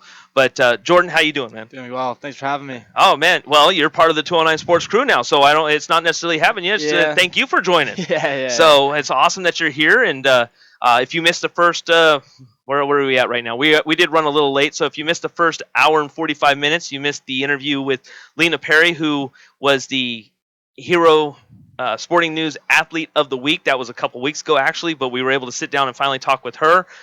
We talked a little bit about you missed Moriana Clayton. Thank you. For whatever reason, I'm starting to draw blanks here because I was talking about Unique Coleman and Moriana Clayton, and then all of a sudden it just started to get all out of whack now. But anyways, you missed quite a few people. Now the room has gotten full of a bunch of guys. So so here we go. So Jordan, let me ask you this, because I mean you're an athlete and I've seen you pitch, and I've called quite a few of your guys' games. I've called a few of Malik's games as well, but where did you learn your pitching style?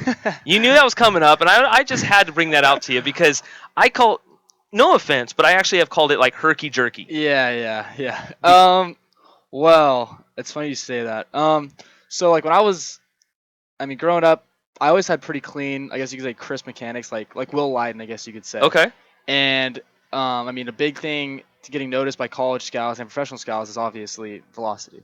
You know what I mean? So I remember going to Arizona, and it's a big showcase, all the scouts there, and my coach comes up to me before I'm about to go pitch, and he tells me, hey, I don't care about throwing strikes right now. All I want you to do is throw the ball as hard as you can.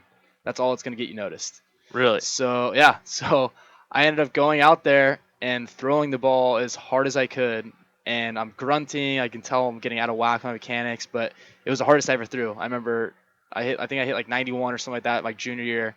And I ended up getting looks and noticed from college scouts for the first time ever in my life. And so after that, I said, wow, if I want to throw hard, I just need to throw like that, I guess. And that continued on through my junior year all the way till now. But I realistically probably should have just stayed with my clean mechanics and let the velocity come when I got stronger and a little bit more in better shape when I got into college. But it's what I do now. It's a little bit more deceptive, I guess you could say, but also it hurts me with throwing strikes from time to time. But yeah, I mean, you're not the only one.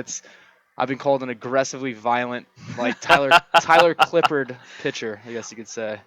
Yeah, and you know what though? I've actually seen your mechanics change over the year too. Yeah. So I mean, it's really seemed like, and actually, I think your mechanics have really changed when you got hurt. Yeah. During your warm-up pitches, that one, I don't remember who it was against, but I remember that. Fresno State. And you came off, and I was like, that's not right. And so then next thing you know, I think you weren't out very long. It seemed like a strain or something like that. Yeah, it was an oblique, and I don't know how to explain it. It was an oblique strain, and I remember I coming in through one pitch, and then I was out for the weekend against St. Mary's, and then luckily I was able to come back the next weekend against Portland and throw 3 innings and help us get a W that next weekend. So right, and then all of that, but when I also talk about your mechanics have started to show, and I think a lot of that has to do in part of Coach New. Oh, without a doubt.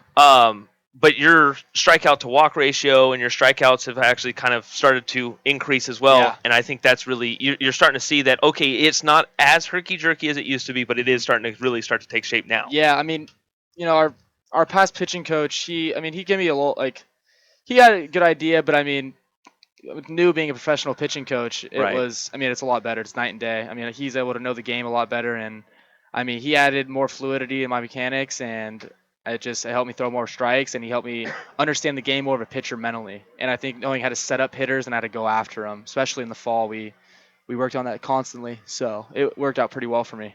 Awesome. Well, I'm glad that you're here. I'm glad. And so, my main objective right now tonight is to get everyone that's listening at home, everyone that's listening whether it be the 209 Sports YouTube channel, whether it be on the Pacific Tiger Radio Network or online for us. We just want to introduce everybody that's here, kind of get everybody involved and make sure that they know, okay, if I see this guy, I know who it's going to be. And so that's why you're here now.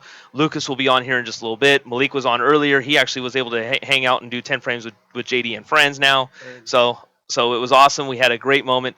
But it is time to go ahead and move on a little bit to talk about what happened over the weekend, starting with the Pacific Tigers women's volleyball team. They had actually probably one of the best weekends, and even though they went 1-1 over the week, that being Friday and Saturday, I think it was probably one of the best weekends that Pacific Tigers athletics has ever had. Really? And the reason why I say that is, and I'm not saying that that no one has had a better weekend. I'm just saying over the recent season, since the seasons began, things are looking really good for Pacific Tiger athletics, and Definitely. and the women the women's volleyball team had a great weekend. They took on Cal and swept them.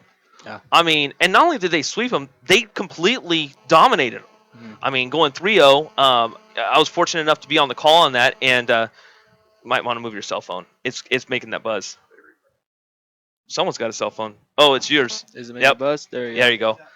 So, but they went 3-0 on Cal. Cal made a lot of unforced errors. Yeah. But ultimately, I think that the Pacific Tigers being able to dominate a team like they did and have a great showing that they did against Cal was huge for athletics. And the reason why I say that is because you know that a lot of Pac-12 teams were looking at Pacific, and then went, oh crud, they got teams that can be reckoned with. Yeah. I mean, and I'm going to talk a little bit later about water polo here in a little bit. Men's water polo has probably one of the most legit chances in order to bring home a national championship. Right.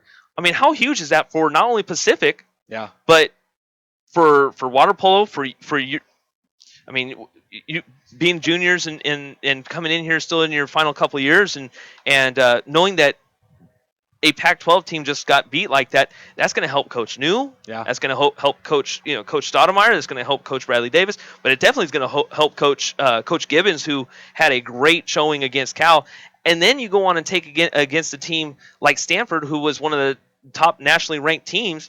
And yeah, you didn't win, and you actually lost 0-3. But you actually were able to really fight against them. Yeah, we were in. I mean, I went to the games this weekend. I thought we were in all of them. You know what I mean? Especially that first game, we were up for a little bit. I mean, for up that first game, I think our volleyball team's a really big momentum team, and if they would have taken that first game, who knows what would have happened after that? You know what I mean? Yeah, scores went as follows: Stanford won in all three, and they were the number 12 ranked team. 25-21, 25-22, 25-17. A lot of people were saying they were kind of a little bit tired after that going into that third set. But to hang with a nationally ranked team, I mean, I'm sure everybody in this room that's not me or Mark have had a chance to go up against nationally ranked teams. I know WCC play has had Gonzaga. I mean, they're very well known of being nationally ranked. BYU. You guys have played nationally ranked teams. You guys have actually played up against teams that have had potential national championship possibilities. My freshman year, we played Oregon State, and they were the number 1 team in the country. We played 2 games against them. So it's a big deal when you have if you have a good showing against teams like that. And women's volleyball did. Yeah. I mean, they were huge. Yeah. So I mean, and so most notably, they took on Cal. We really want to focus on what happened at Cal first, real quick. It really wasn't. No one really stood out, but we did have an opportunity to talk with. We got a couple minutes. Okay, cool. We had a chance to talk with Andy Shelton, who's their server or their setter. Excuse me, not their server, but she's also. Have you seen her serve? Yeah, it's unreal. She's got a cannon. She's an athlete. So we had a chance to go ahead and talk with her regarding not only her serve, but also the overall team performance against Cal, because there was only 1 or 2 players that were in double digits. So we stopped for a moment and had a moment to actually talk with Andy Shelton about her serve and that performance against Cal. Andy Shelton, first of all, you have an absolute laser of a cannon when it comes to serving. Where did you get that from, first of all? I don't know. I just came in my freshman year and I kind of messed around with it, and then Greg and Nicole and Jim were just like, you better get used to that because that's going to be your serve of the future. So I've just been working on it for the last 3 years, and it's finally kind of coming together. So talk about a little bit about tonight. It seemed like there were times where you didn't really have to really take it upon yourself, but you did, and it was a lot of great calls. Tell us about your instincts and as they're starting to develop as a redshirt sophomore.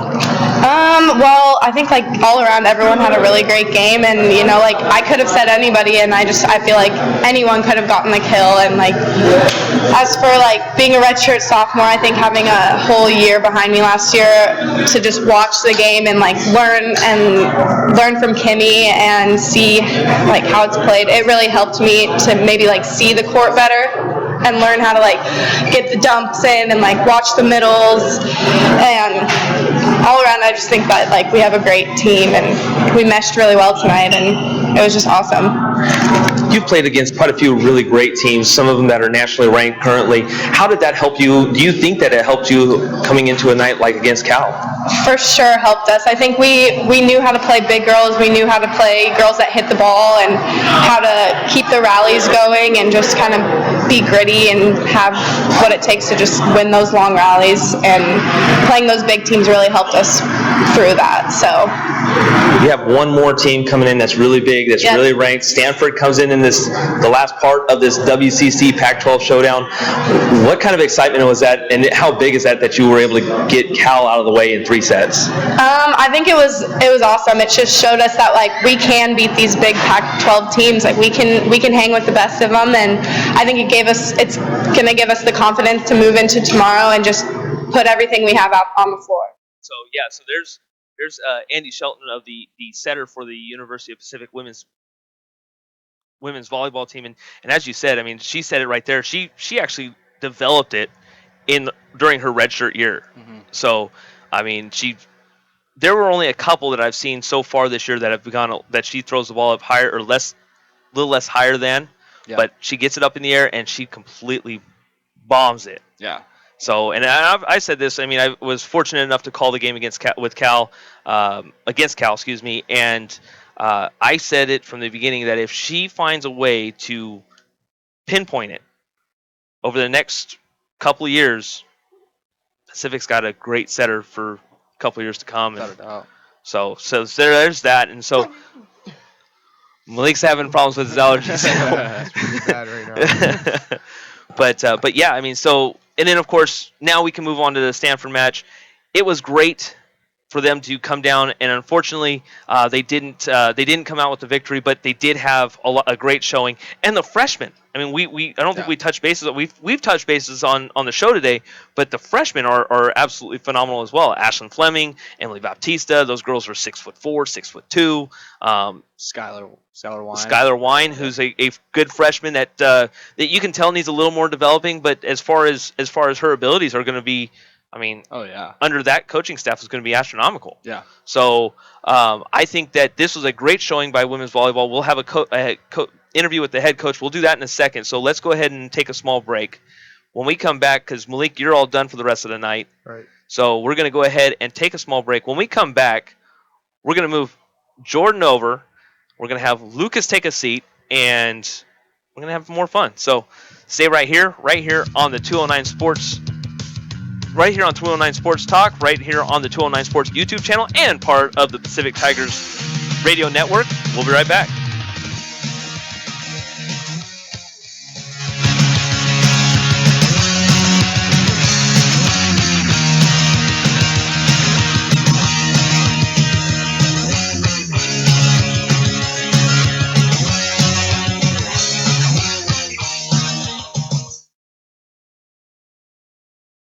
Okay, so 5 tacos of cheese and a large soda. That's $10,012. Please drive around. Wait, 10,000 what? It's obvious you're buzzed and driving. I've only had a few. I'm fine. Yeah, the food's $12, but getting pulled over for buzz driving could cost you around $10,000 in fines, legal fees, and increased insurance rates. Please drive around.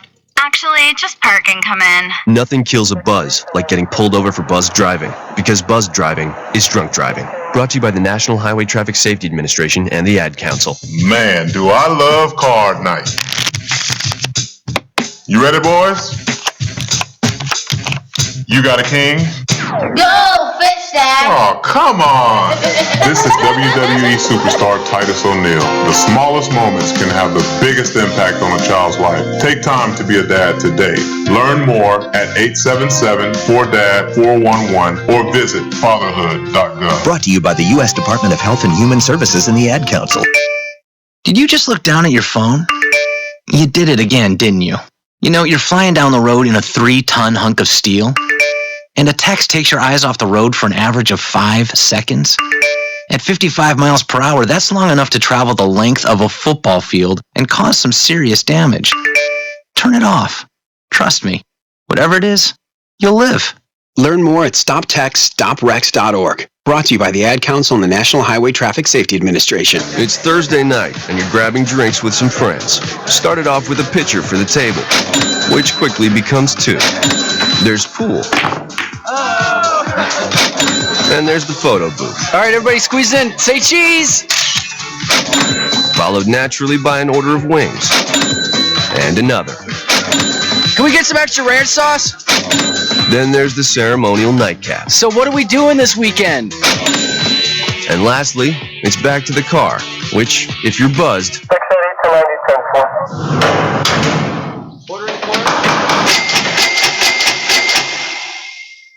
could be the most expensive night of your life.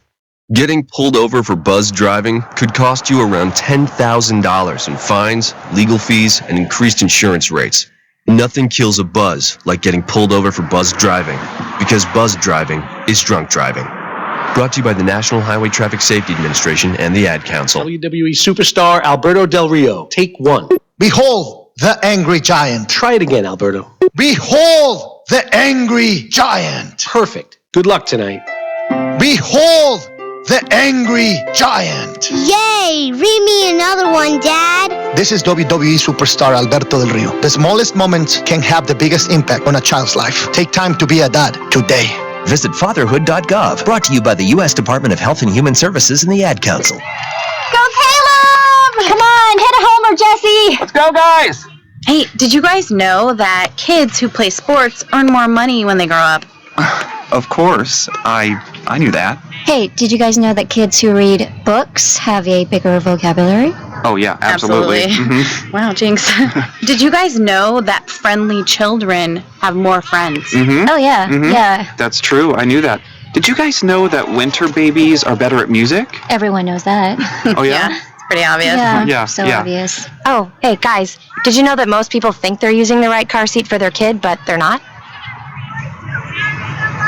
Huh. I didn't know that. I'm pretty sure I knew that. I'm pretty sure you didn't. Parents who really know it all know for sure that their child is in the right car seat at the right age and size. Visit safercar.gov/the right seat to make sure your child is protected. Brought to you by the National Highway Traffic Safety Administration and the Ad Council. Kane is in the building.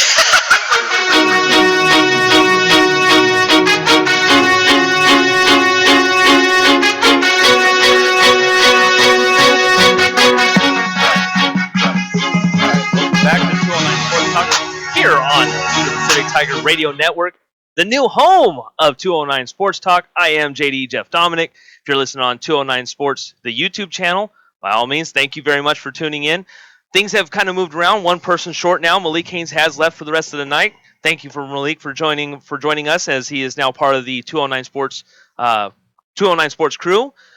Now moving to my left has been Jordan Gonzalez, and Mr. DJ JOD, Mark Itliong, is still over to my left. He is actually training, learning curves all the way around. So now to my right, well, he hasn't really left my right, is Lucas Halstead. Lucas, welcome. Thank you. First show on. Excited. Awesome. Well, no, we're excited for you, man. I mean, this is actually a really exciting time. It's, as I was telling Mark, it's really weird that you guys and Mariana. And Mariana, who was here earlier, Mariana Clayton, who was, it's weird that I've interviewed you a few times, and so here it is. I've interviewed you, Jordan. Technically, I just interviewed you just now, so that was the first time I've ever had really a chance to talk to you. But now it's like, okay, this is different. We're doing a sports show. I'm interviewing you to let everybody know who you are. So that way they go, oh, okay, I know who Lucas is. Okay, I know who Jordan is. Or okay, now I know who everyone is. And I still introduce you as we get back in, but ultimately for me it's weird because, like I said, when I was doing the show before you were part of it, I was running your interviews right here on air. So, like we just did with Andy Shelton and Lena Perry, who was on earlier today. And so it's really weird for me to have athletes that I've interviewed now be part of the show. So it's awesome. It's a great experience, and I'm glad you're all here. Thank you. Thank you. Yeah, awesome. So we were just in the middle of talking about women's volleyball, how great it's been for them, and I think we have one interview to get to, and that was Coach Coach Gibbons, who pretty much after the match, and then I give him the utmost credit because I think he was ready to really focus on Stanford at the time. This was after the Cal match where, Coach Gibbons, talk about the overall performance of the night. Everyone just seemed to. There we go. Okay, we're good. Still training. Cool. So basically he was happy about the performance. I think there were still things that he wanted to work on, and I think he just was ready to get back to work. So I tried to keep it as low as I could. So this was the interview with Coach Gibbons. Oh, just push the button. There you go. Coach Gibbons, talk about the overall performance of the night. Everyone just seemed to have their own share of kills, and I mean, you hit 630 in set 1. Yeah, I would say Andy did a great job balancing out the attack tonight. I thought right away we got momentum, and it was tough. Obviously, I think Cal played down, but I think we had a little something to do with that by disrupting the flow of the game. We didn't give them any chances to get into it tonight. Yeah, I mean, I'll take this. I thought we did. One of the things we've been focusing on a lot in practice, is doing, where's this 1% coming from? Well, we're giving up overballs. We had 4 kills tonight on overballs that we've been hit negative on. Covering has been terrible for us, and I thought the girls did a great job. I think Jeff was telling me we had 14 second chance points off of covering alone. Well, looking for what 14 points would do in any match we played this year. So I thought, from Katrin, our passers were right there. Alexia, our senior outside hitter, did a great job. Our freshmen all did a great job. Janie got her first start tonight in the middle and hit with something like 400. Out of the gates, she was going. And I thought what really is, I think you're starting to see the defense behind the block trusting a little bit more. We're able to get comfortable and settle in certain areas and stay deeper instead of we're running in because they're trusting our block at the net. We're touching a lot of balls.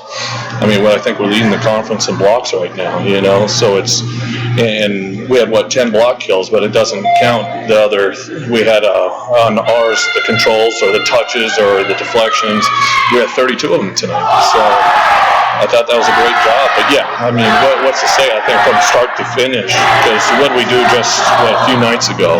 We went up 2-0. What was it, Oregon State? And here's another Pac-12 team that wanted to come and let's see what happens. But I thought from start to finish, we came out of the guns. I thought we served. I thought the girls went after our serving targets well. We found a rhythm and got into it. And I think there's that fine line, from non-perfect passes to errors, right? I think we missed a few serves, but I thought this was a good serving night for us. I don't think we let them get a lot in system, and when we did get them in system, when the servers were going back, hitting different areas and stuff to force them to make non-perfect passes. But yeah, I think that every time you step on a court, you're going to hit 3 somethings. We'll settle down towards the mean, but I'll take one heck of a night from our offense, defense, and a great team effort tonight for sure. How big was this that they were able to get a few days off, which was seeming not like the norm? They actually were playing consecutive days, which they will be doing as of tomorrow too. But this had to be really the 3 days off that they had to have been really helpful for them. Yeah, I think, of course, anytime you can rest, but I would say the girls, we had one day this week where practice wasn't real good. The girls knew it, we knew it, and I failed that practice. We as a team failed that practice. Yesterday's, though, they went out ready to, it's one of those things. There's nothing we can do about what happened 2 days ago when the girls came out yesterday. It was a fun practice. I didn't want it to end. We went 2.5 hours, and I wanted to keep going, and I'm glad that they brought that into today. I think the momentum is carrying them. I think, obviously it's a work in progress. Every day we're saying focus on the process, focus on the process. We've got to get better and better. And today, obviously, I think we cleaned up some of the things that our weaknesses, and we still got to clean them up and still build them. But I'll tell you what, and if you look numbers-wise, I know it doesn't show that Skylar hit well tonight, but the really big positive, she never stopped swinging. And then what did she do on the other side? Well, she touched a lot of balls against their outside hitters, so she didn't let the fact that she wasn't having a good hitting percentage game get in her way of what she could do. And that was to keep swinging, because you'll find your rhythm at some point. And also, what else can you do? Well, she can touch a ton of balls, and she did tonight. So I thought it was a great effort on everybody. Winners of 3 straight. 4 out of the last 5. You have Stanford coming in tomorrow at 7 o'clock. What's the biggest key at this moment that you can think of in order to come out with a good showing and possibly a win against Stanford? I think nothing changes. I think it's the same game plan we go in. It's not about what anybody else can do. It's about, it's all about the ball and what we can do.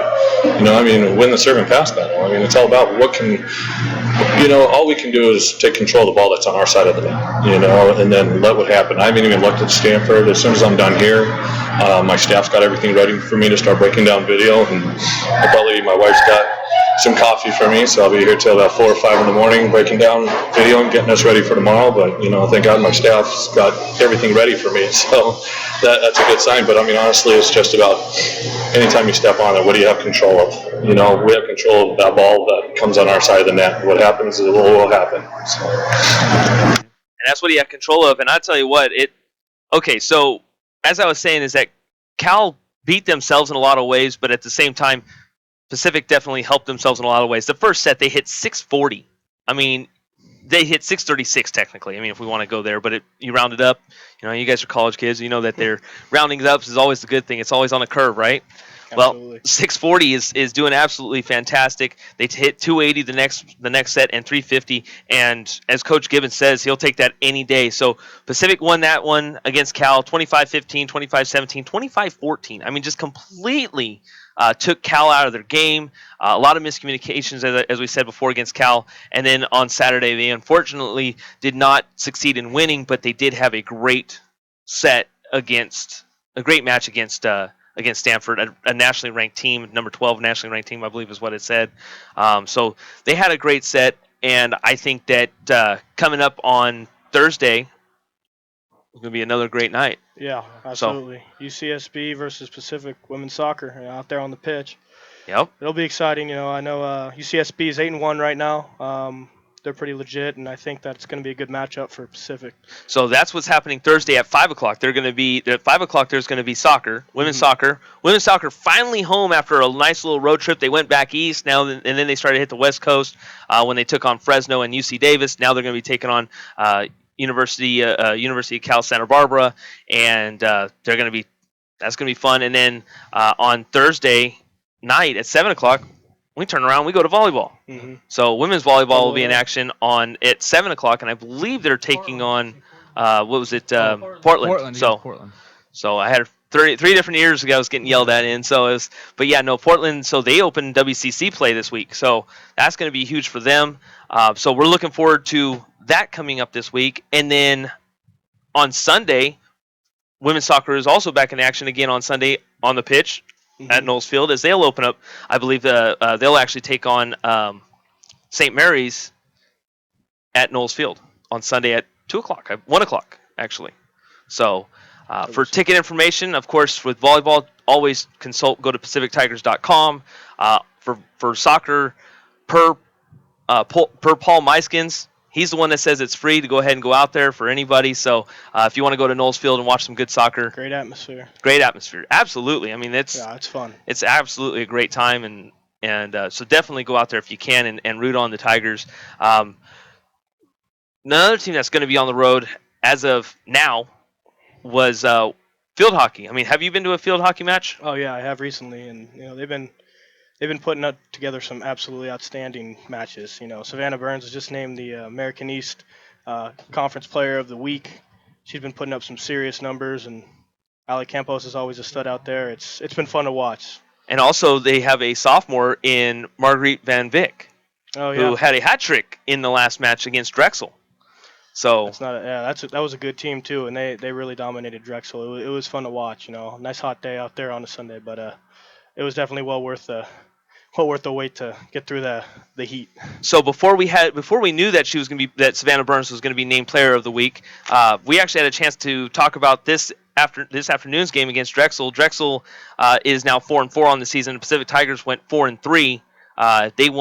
They win 6-1, and they got down early. They were within the first 10 minutes. The Drexel wound up scoring the first. The Drexel Dragons wound up scoring the first goal, and the Pacific Tigers didn't let down, and they just scored the next 6 unanswered. Oh yeah, it was dominance. I feel like they didn't let that get to them right away, and it's an easy way to do it, especially with how these games are timed. And they just came out with a fire after that first one and really took over, and that was good to see. So Megan Wiest of Drexel scores the first goal. Actually, at the 3:06 mark, Marguerite Van Vick wound up scoring at 16:47. Savannah Burns at 29:35. Savannah Burns at 46:36. Riley Camo at 50:13. Marguerite Van Vick then scores the next two goals at 52:20 and 57:37. So, what do we say we go ahead and play the two girls from South Africa? And let's see what they had to say after their match, that being Marguerite Van Vick and Savannah Burns. Van Vick, you had a hat trick today. Talk about your day. Well, it was a bit like, I think we messed it up in the first 10 minutes, but it was like kind of like a wake-up call for us. And then when we brought it back, like I just think, because we have this saying where we say one more step, and it's like, I mean, it's the first 10 minutes of the game, game's 70 minutes long, and when we came back, it was just like one more step. We can always go that one more step. I mean, we come out here, practice at the hottest time of the day as well, and we're like, well, this is nothing for us. Like, we're used to the heat, and I mean, yeah, I have 3 goals, but it wouldn't have been possible without my teammates, honestly. Talk a little bit about this little streak that your team, you and your teammates are on, winning winning the last 4 straight, but also scoring a ton of goals. It seems like that this team's starting to click a little bit on all cylinders. Yeah, like I say, like we practice a lot, and we just get more and more used to each other every day, like after every day, like, and we have a good team dynamic. Like, we just know each other so well off the field and as well on the field. I feel like if you know each other good off of the field, like, it just gets better on the field, you know what I mean? So like I don't know, it's good. It's good to play with the team. It's good team dynamic. Savannah, let me ask you, last year you had such a great season. You were team leader in a lot of different categories. This season it looked like it started off a struggle, but over the last couple you've really started to find your own niche as well. And how beneficial is it that you have somebody like Van Vick and Riley Camo and people like that are really starting to turn it on too? I mean, yeah, it was a struggle for me in the beginning, like to just click and find my way, but once the first one came, I guess they just all keep coming and it gets better and better. And having Kriki, well, we call her Kriki, a teammate that I've known for a long time, haven't really played against. We played against each other a lot in South Africa, so having her here, and I know that she has my back all the time, and like everyone else on the team, always have each other's backs. We work hard, we push forward together, and also last season or like seasons before was a struggle, like scoring goals and attacking all together, and we finally improving that. And I mean, we always have, I think, numbers up in the circle when we want to go on attack, so that's definitely improved us and helping us get those goals in. Did you feel that you had to put a lot of pressure on yourself, I mean, to start the season, or was it something that you thought was going to come a little bit easier and it just seemed like that you really had to persevere through in order to get to where you're at now? I'm not going to lie, I mean, personally I felt a little bit of pressure because of last season, but I mean, I've got such a great team behind me and they pick me up when I'm down and we pick each other up, so that's really, really helped. And now I've just dropped my shoulders, learned to relax and just have fun. And I mean, every day is a new day and we play every game like it's our last, and that's also become like a saying for us every day. So it's really helped to just relax and just play our hockey. Going on to take on Long Island, Brooklyn on September 23rd, what does it have to do in order to keep this momentum going? What do you have to do with your teammates and going through practice? I mean, we've changed our dynamic a bit by just focusing on ourselves, not really focusing on how the other team plays, and play to win instead of playing not to lose. And that's been also a big theme for us, I guess. So yeah, we're just going to keep going forward, keep knocking on the door for those goals, and we'll see what happens. So it's, as we were talking about, Savannah Burns was the second one. I was concerned that she was kind of putting a little pressure on herself. I mean, she was a sophomore, led the team in multiple different categories. So she even said, yeah, I put a lot of pressure on myself. And it's hard. I mean, yeah, you know, you coming from your sophomore year to now your junior year or something like that, where you've done a lot of good things. I'm sure for you it must have been, you know, it can be hard if you're trying to put a lot of pressure on yourself. Absolutely. You know, it's one of those things, like, you expect so much of yourself that just your competition inside you just makes you want to get better, and you honestly want to put the team on your back when that's not necessarily the best thing for you. We have a lot of good guys, you know, on our team, and same thing goes for them, that they can bear that weight. You know, it makes it a lot easier if you just go out and have fun. And I know Savannah personally, and she's a competitor. It's definitely nice to see that she took a little pressure off herself and just excelled the way she can, you know.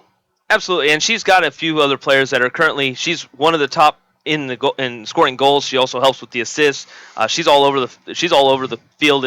You know, the field hockey turf, as they call it. But she's all over the place, and she's an awesome player. And I think that with Riley coming into her own, and of course Marguerite Van Vick, I'm afraid to say how they called her nickname, so they call her Cliquey or something like that. So it says it in an interview, but I'm still afraid to say that I'm going to say it wrong. But obviously it's their own little thing that they got going on.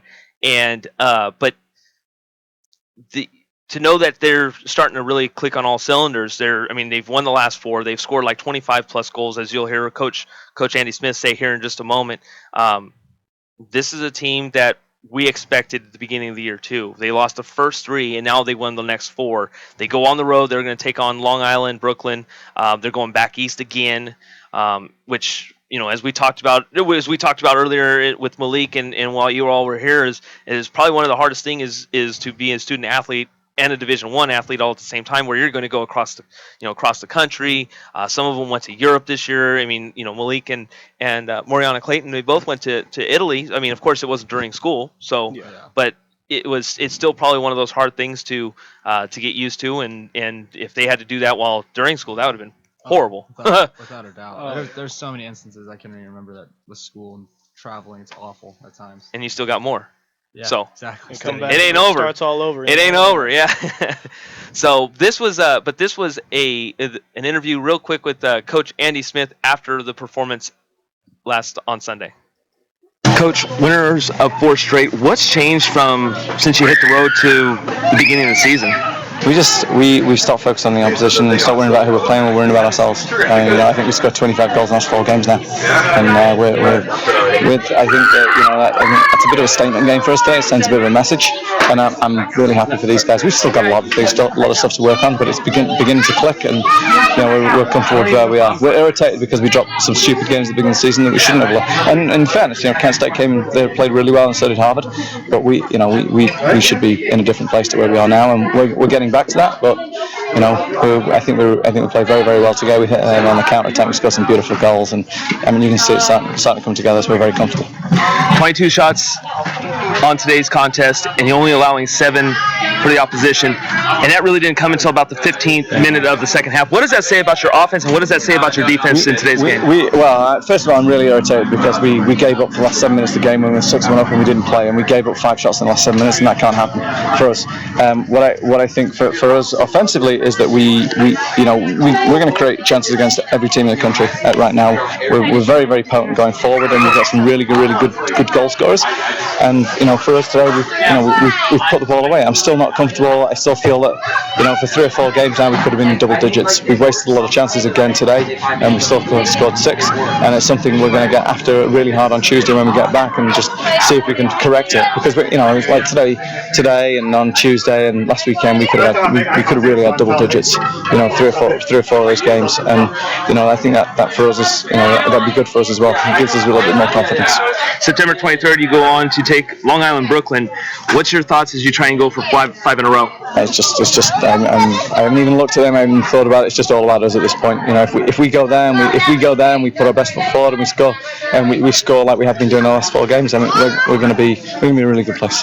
And he's absolutely right. They've scored a ton of goals, and that offense is probably one of the best right now that I've seen since. Of course, last year they had a great season, but I think this year can be even better, especially if everything keeps up the way it is. So we're going to go ahead and take a small break. When we come back, we're going to talk a little bit about what the guy to my left and the guy to my right know a lot about, as baseball has kind of started to rear its head a little bit, as their Pacific Tigers fall roster has been notified. So we'll be right back here on the 209 Sports Show, part of Pacific Tigers Radio Network and the 209 Sports YouTube channel.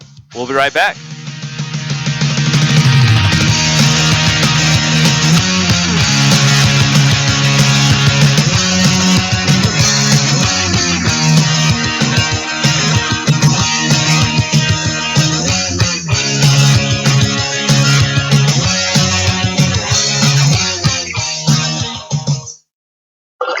It's 6:42 p.m. Time for Steve Plotto and his son Dylan to do the dishes. They talk about everything from the yuckiness of girls to the awesomeness of his soccer team. Sometimes they don't talk at all. Then, hey! The dreaded splash fight.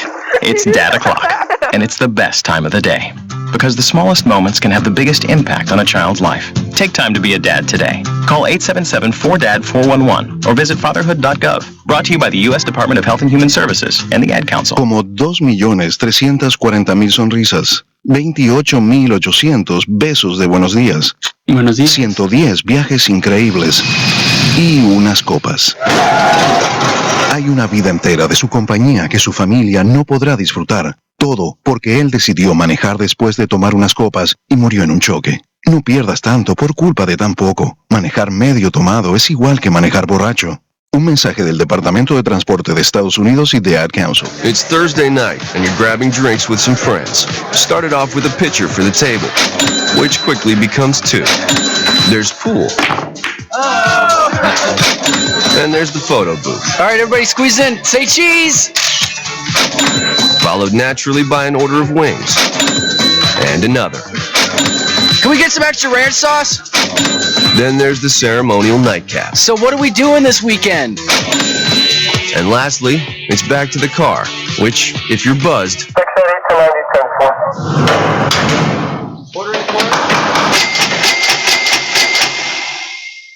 could be the most expensive night of your life. Getting pulled over for buzz driving could cost you around $10,000 in fines, legal fees, and increased insurance rates. Nothing kills a buzz like getting pulled over for buzz driving, because buzz driving is drunk driving. Brought to you by the National Highway Traffic Safety Administration and the Ad Council. In 50 feet, turn left. Why are you driving so slowly? After a few drinks, I'm taking it slow. Well, you're not fooling the cop behind you. What? Get ready to pay in 0.1 miles. Getting pulled over for buzz driving could cost you around $10,000 in fines, legal fees, and increased insurance rates. Nothing kills a buzz like getting pulled over for buzz driving, because buzz driving is drunk driving. Brought to you by the National Highway Traffic Safety Administration and the Ad Council.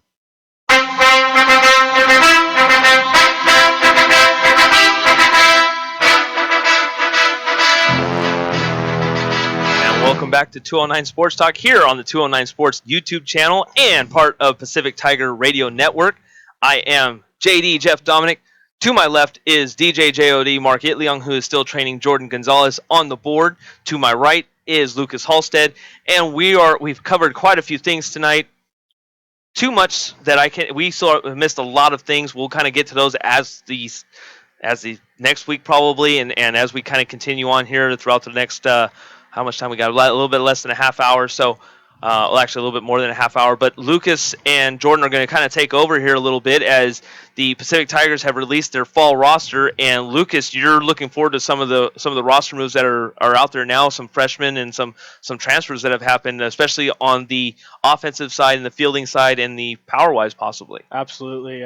We've brought in a lot of guys, a lot of good high-end recruits, and plenty of good transfers that have could help change the face of this program. You know, we had a lot of holes last year. We were a decent team. We hit the ball well. We threw the ball well. We needed some defense, and I think we upgraded in that asset. You know, we have some good defenders, some experienced older guys. We have Matt Tarantino coming in from College of the Marin, where he put up great numbers. I've seen him personally out there and some workouts in the fall, and he's been outstanding defensively. And you know, that's a hole to fill. We had Kevin Sondry there last year. He was great. Kevin's right now recovering from a labrum surgery on his left arm. We're hoping he'll be ready by season. I have full faith he will be. We could have those two up the middle. That'd be unbelievable. You know, that'd be great. And we have plenty of freshmen that they've impressed me. You know, Carter Hayes, Omar Ortiz, Ryan Robards, Keaton Glover. These kids all over the country, and they're coming in. They're going to be putting up some serious damage right away, you know, and that'll be fun. That'll be really exciting to have us go out there with the team that is young, excited, and is ready to compete. So let me ask you this. You actually were kind of at the beginning of the season last year, you were actually rotating with Gio Brusa, who's now within the San Francisco Giants organization. Mm-hmm. Well, he's going through he was going through rookie ball, and now actually went to the San Jose Giants now. Mm-hmm. So you had an opportunity to play right field. You also know that a catcher spot is also opened up. I know you're listed as a catcher. Mm-hmm. What are the aspects of you playing either right field or catcher, and what are they going to do in order to fill those two senior spots as it is anyways? Well, the thing with catching for me is I came in as kind of a younger catcher, not totally experienced, more of a bat-first guy, and I developed behind the plate. I'm kind of big for a catcher, pretty large. And the coaches decided that, you know, is better for my body as a hitter to be in the outfield. and maybe take that stress of not catching. It's a demanding position mentally and physically, and it does take away the bat. It's tough. It's a tough position to hold. I think personally, I will be I'll be roaming the outfield, whether it's left or right. Danny Mayer's be the opposite, and that's what it looks like right now, and I'm excited to do so. It's nice to have Danny Mayer out there. So that's what I was going to ask you. I mean, because you have left field, you have Danny. You were playing right some, and there's the center field position is open a little bit because I know McKay Kosian, you had Boris, and one more. I'm not Blake Berry. Blake Berry. That was skipping my mind. So there's those options out there as well. Third base, JJ's no longer there. No. What's the aspect of that? Well, right now, we lost one of the best defenders I've ever seen. J.J. Wagner was absolutely outstanding. I don't think I will ever see a third baseman quite as good as him. Right now, we have a few freshmen over there and a JC guy and Ryan Schultz, who's also a pitcher. He's been working with Jordan, too. Saw him hit today. He got a good bat. He swings the bat well. And there's a freshman, Carter Hayes. Kid's got some serious skills over there, and it's just good to see. And these kids are going to be competing throughout the fall, and where we're going to go, we're working our bodies in the weight room. We're out there conditioning, and we're out there getting work on the field. And these guys all look good and ready to go. And I feel like they could do a decent job of hopefully trying to fill JJ's shoes, but that's some big shoes to fill. Absolutely, and there's a lot of big shoes to fill. I mean, there's a lot of seniors on this team last year that were starters and no longer there. So it'll be interesting to see what happens, and not only just on the field, but also in the bullpen and pitching as well. I mean, there's no more Jenkins. I mean, you lost a couple of great arms there, and one of them that got drafted, but it sounds like he's going to be sticking with you guys as well. Went to the Boston Red Sox organization, but decided to stay with you guys. Yeah, I mean, last year, Vince is he's the record holder for Pacific in saves, and Right. I mean last year it hurt us because going into the year New sat me down. I'm pretty sure he told Vince this as well. He saw me and Vince kind of being the 8-9 guys, kind of like how the Yankees bullpen worked with Betances, Miller, and Chapman, how they kind of had that set up.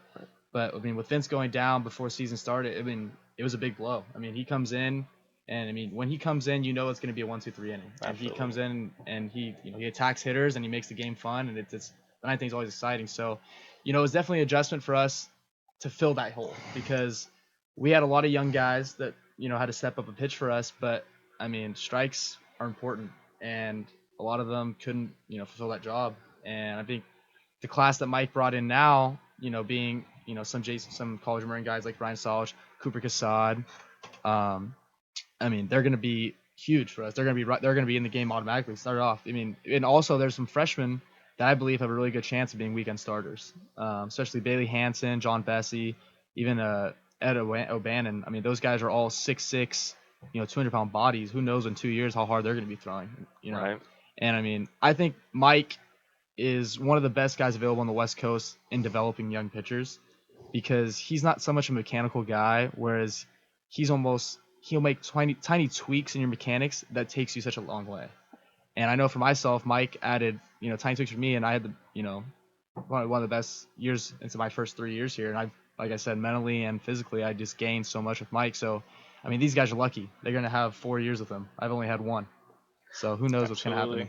Let me ask you this. I mean, and this can be for you as well, but Jordan, we've talked about your mechanics have changed ever so slightly, but still to a notice of what I've been able to see from beginning of the year to the end. What has Coach New put into you, and what is he already changed in the whole development of this team, and what is it looking forward?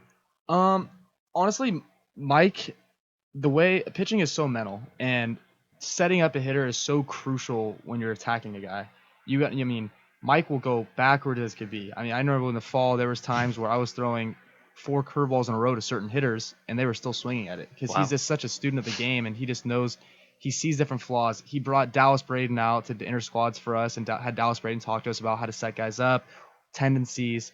And it's just, I mean, he's always trying to get us to learn more and more. I mean, a big thing, too, is Mike is teaching our pitchers that what he learned in the red system is fastwood on the middle. And we watched tons of video on Kyle Hendricks and Sanchez of the Blue Jays. And literally, they are striking guys out with challenge fastballs right down the middle. And Kyle Hendricks throws 86 to 90. And he's blowing guys away. But just setting them up raising eye levels and changing speeds would go you a long way. I mean, those guys are in the bigs and he's throwing 86, 88, where some guys in the D1 level, they're throwing 86, 88, but they're getting hit around the yard. But it just goes to show, velocity doesn't mean too much as setting up and how to go after a guy correctly. So we know Coach New is a pitcher focused coach. Yeah. But that doesn't mean that he hasn't helped the hitters out and the fielders out as well. And of course that goes a long way to say about his coaching staff as well. So you've had a couple years before him, and you've also had a year with him as well. Mm-hmm. What has his coaching staff taught you, and what is he teaching the new recruits that are coming in? The biggest difference for me coming in after my freshman year with the previous coaches, and then coming into my sophomore year with Mike New, I had played for New previously. When I was 14 and 15 years old, he was my coach, and when he told me he got the job, I was fired up. I was ecstatic, and the guys he brought in with him, Noah Jackson, Mike Ruvakamp, and Joe Slater, have been just instrumental just with us becoming a better program. Noah Jackson has everything that I've done hitting wise is to Noah Jackson. That guy's done outstanding work with me. Defensively, Mike Ruvakamp and Joe Slater have they work their tail off. And that's something, they're young, they're adamant about getting you better, and they're out there every single day. And that's something that we didn't have before.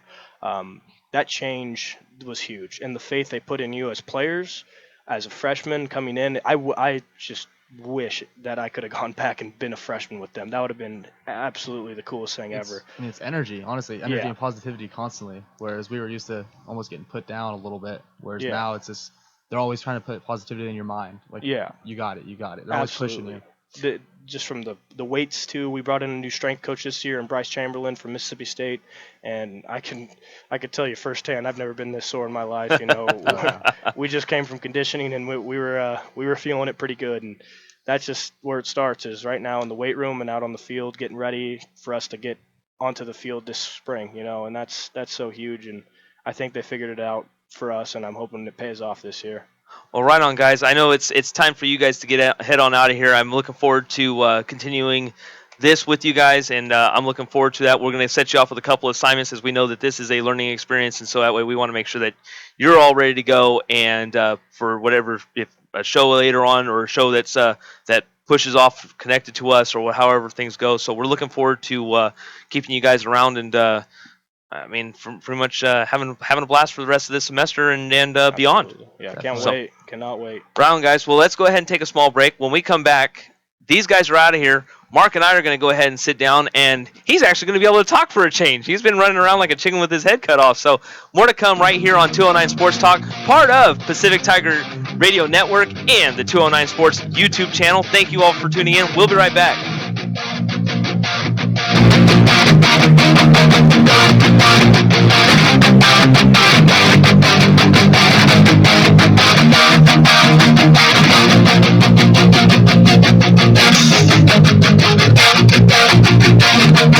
Man, do I love card night. You ready, boys? You got a king? Go, Fish Dad! Oh, come on! This is WWE superstar Titus O'Neil. The smallest moments can have the biggest impact on a child's life. Take time to be a dad today. Learn more at 877-4DAD-411 or visit fatherhood.gov. Brought to you by the U.S. Department of Health and Human Services and the Ad Council. So when you get to the corner of Smith and Orchard, you're going to want to take a You left. are not going to Then believe what you're this. going to do is turn Marcy onto and Brad Marcy just Avenue. broke up, And go and past the apparently first 3 she's lights, happy and then about take it. the next left. I don't really Then think drive she's 5 more happy, blocks, but and you should be who am there. I to judge, right? Park on anyway, the right. That's I'll what see I you heard later last tonight. night. It's hard to concentrate on two things at once, like texting and driving. Stop the text, stop the wrecks. How will you stop texting and driving? Tell us at stoptextstopwrecks.org. Brought to you by the National Highway Traffic Safety Administration and the Ad Council. How to be a great dad in 15 seconds. Bike ride, go fish, walk in the park, phone call, milkshake, play catch, picnic, fly a kite, tell jokes, laugh, talk, read a story, tell a story, bumper car, swing set, bowling, pillow fight, cut loose, stay tight. Whew. Because the smallest moments can have the biggest impact on a child's life. Take time to be a dad today. Call 877-4DAD-411 or visit fatherhood.gov. Brought to you by the U.S. Department of Health and Human Services and the Ad Council. Did you just look down at your phone? You did it again, didn't you?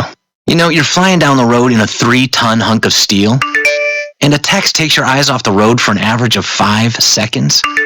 At 55 miles per hour, that's long enough to travel the length of a football field and cause some serious damage. Turn it off. Trust me, whatever it is, you'll live. Learn more at stoptextsstopwrecks.org. Brought to you by the Ad Council and the National Highway Traffic Safety Administration. I heard on the news about that 5-year-old who found his uncle's gun.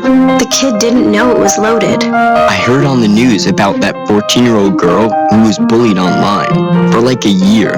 She couldn't take it anymore, so she got her dad's gun from his nightstand. I heard on the news about that guy who broke into someone's house, stole a gun from the hall closet.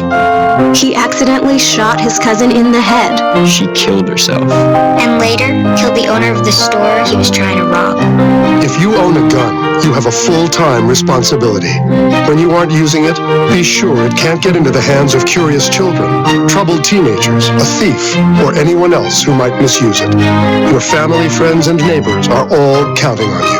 Remember, always, lock it up.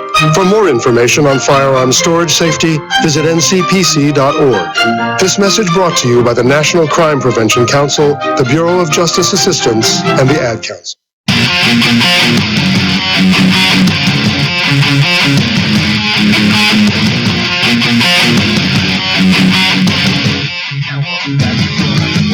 Here on Pacific Tiger Radio Network and the 209 Sports YouTube channel. Thank you all for joining us. It's cleared out a little bit. There's all the athletes have gone home.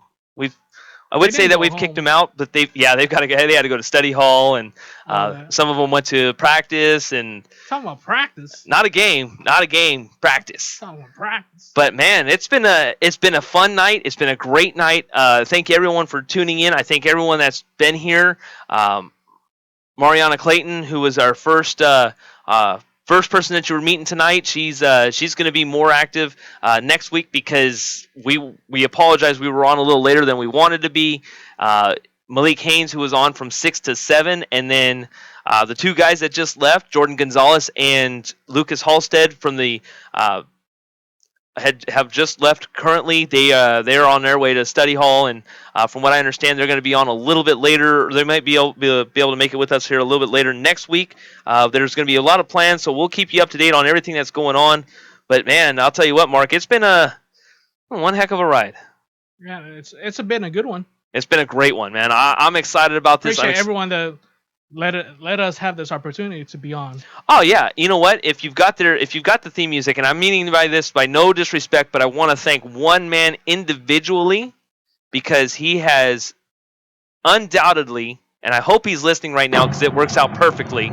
But I know and understand that this is University of Pacific station right here, but without this man, Mr. Graham Carpenter, the professor, the guy that's allowed us to go ahead and sit here and talk, do what we've done, but now in a different situation. I want to appreciate you. I want to play your school's music right here.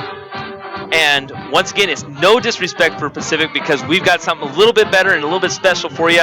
So we want to make sure that you guys know that this is just because we appreciate the gentleman that has allowed us to go ahead and sit here and give you our sports show and move it over to University of Pacific Tiger Radio Network.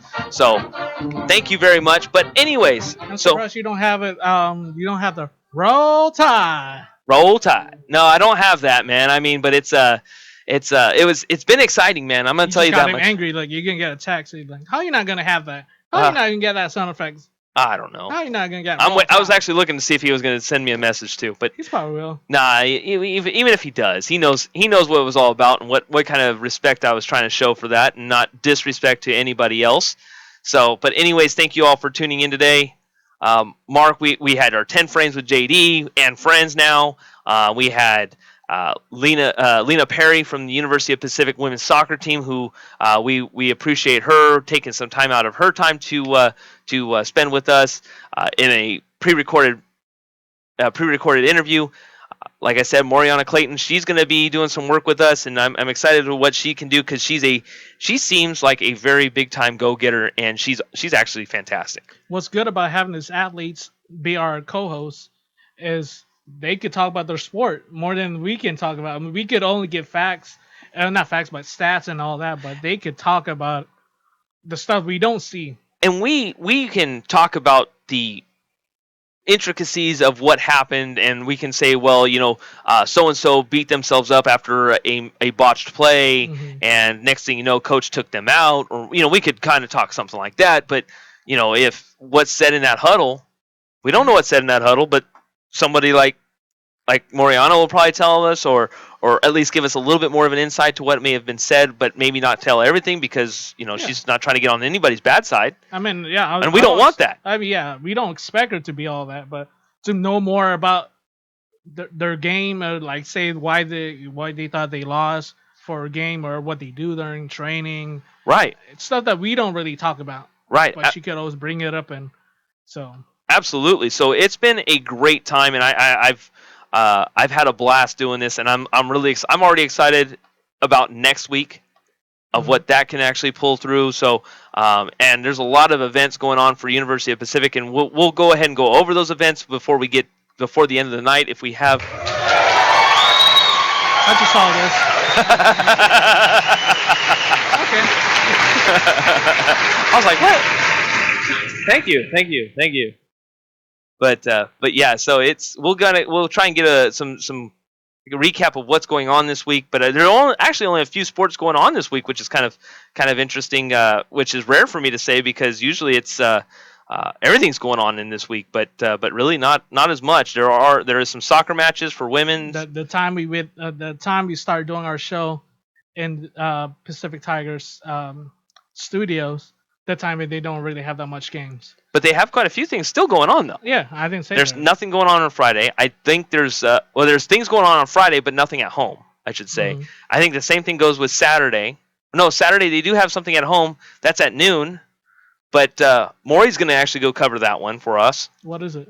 Volleyball, Gonzaga, at noon. Oh, okay. I thought it was Sunday. No, Sunday. Sunday is St. Mary's and University of Pacific women's soccer. Mm-hmm. So there are things going on. It's just trying to think of where everything's at all at the same time is without it in front of me is kind of the most difficult thing. So let's go ahead and go into the NFL pick'ems for you. Let's see here. But yeah, before you go ahead. I've got to type stuff in. By the time you start looking for whatever you're looking for, we didn't really have that much time to talk about WWE because their pay-per-view for Raw, exclusively on Raw, is this Sunday, Clash of the Champions. Right. And I asked you one question, and that's pretty much what we had for the whole Clash of the Champions because, we're more of the SmackDown Live. We have been, honestly. Just because, for one, we're going to No Mercy next month. So, Bada boom! We haven't used that tonight. How you doing? Go one more time, because we may have a few of these. Boom! Realest guys in the room. How you doing? But you always know we may have a few of these running around. What do we got over here? A couple of haters. Couple of them. Yup. So are you ready for an NFL pick 'em? I almost am, but I'm good right now. Just we can. Oops, I'm really off right now. But what's trying to think? Go ahead and go over the matches, or you know what? Can you go over to PacificTigers.com and tell us what is coming up this week, and then we can kind of go over the games as well. Well, we got 10 minutes before we close it down for the day. Yep. Matches. Okay, we got Thursday, women tennis. Thursday, women tennis. And then men tennis. Thursday, 5 p.m. It's women's soccer here at the pitch. At Knowles Field, 5 o'clock. I didn't know if that was pitch or Knowles Field. Well, it is the pitch, but it's also called. I said pitch before anybody says anything. But no, it's at Knowles Field is the exact location. And then 2 hours after that, it's the women's volleyball game. Yeah, buddy. 7 p.m. Let's see what they're really made out of when it comes to the WCC, and I'm really excited about this match. I think it's going to be a good match, and I can't wait. Oh, for the women's tennis, I didn't see On the bottom, it says the Battle of the Bay Classic at San Francisco versus San Francisco, I guess. So, are you ready? I'm ready. You sure? No. You want me to start it up? So, you did Sunday already? No, I didn't do Sunday. Sunday we also. So you had Saturday. Okay, So go ahead. Okay, Friday there's still the women's tennis. They're all away, so we're not. I mean, we're still gonna be watching them, making sure that we get some stats from them. Of at the course. end. Friday, men's tennis. Right. And another one, 2 p.m. At Long Island, Brooklyn, in Springfield. That's field hockey. Yeah, field hockey. At 2 p.m. at 3:50, men's water polo versus Air Force at NorCal Berkeley. The number 4 nationally ranked men's water polo team. There you go. Got to make sure they're doing a fantastic job. And I really wanted to talk about them tonight, but it looks like we will talk about them on next Tuesday, I'm hoping. And the men's soccer, they'll be at the number 11 ranked San Diego State in San Diego. Oh boy, that's gonna be a good one. Yeah. So what did you have yet? Is that Saturday?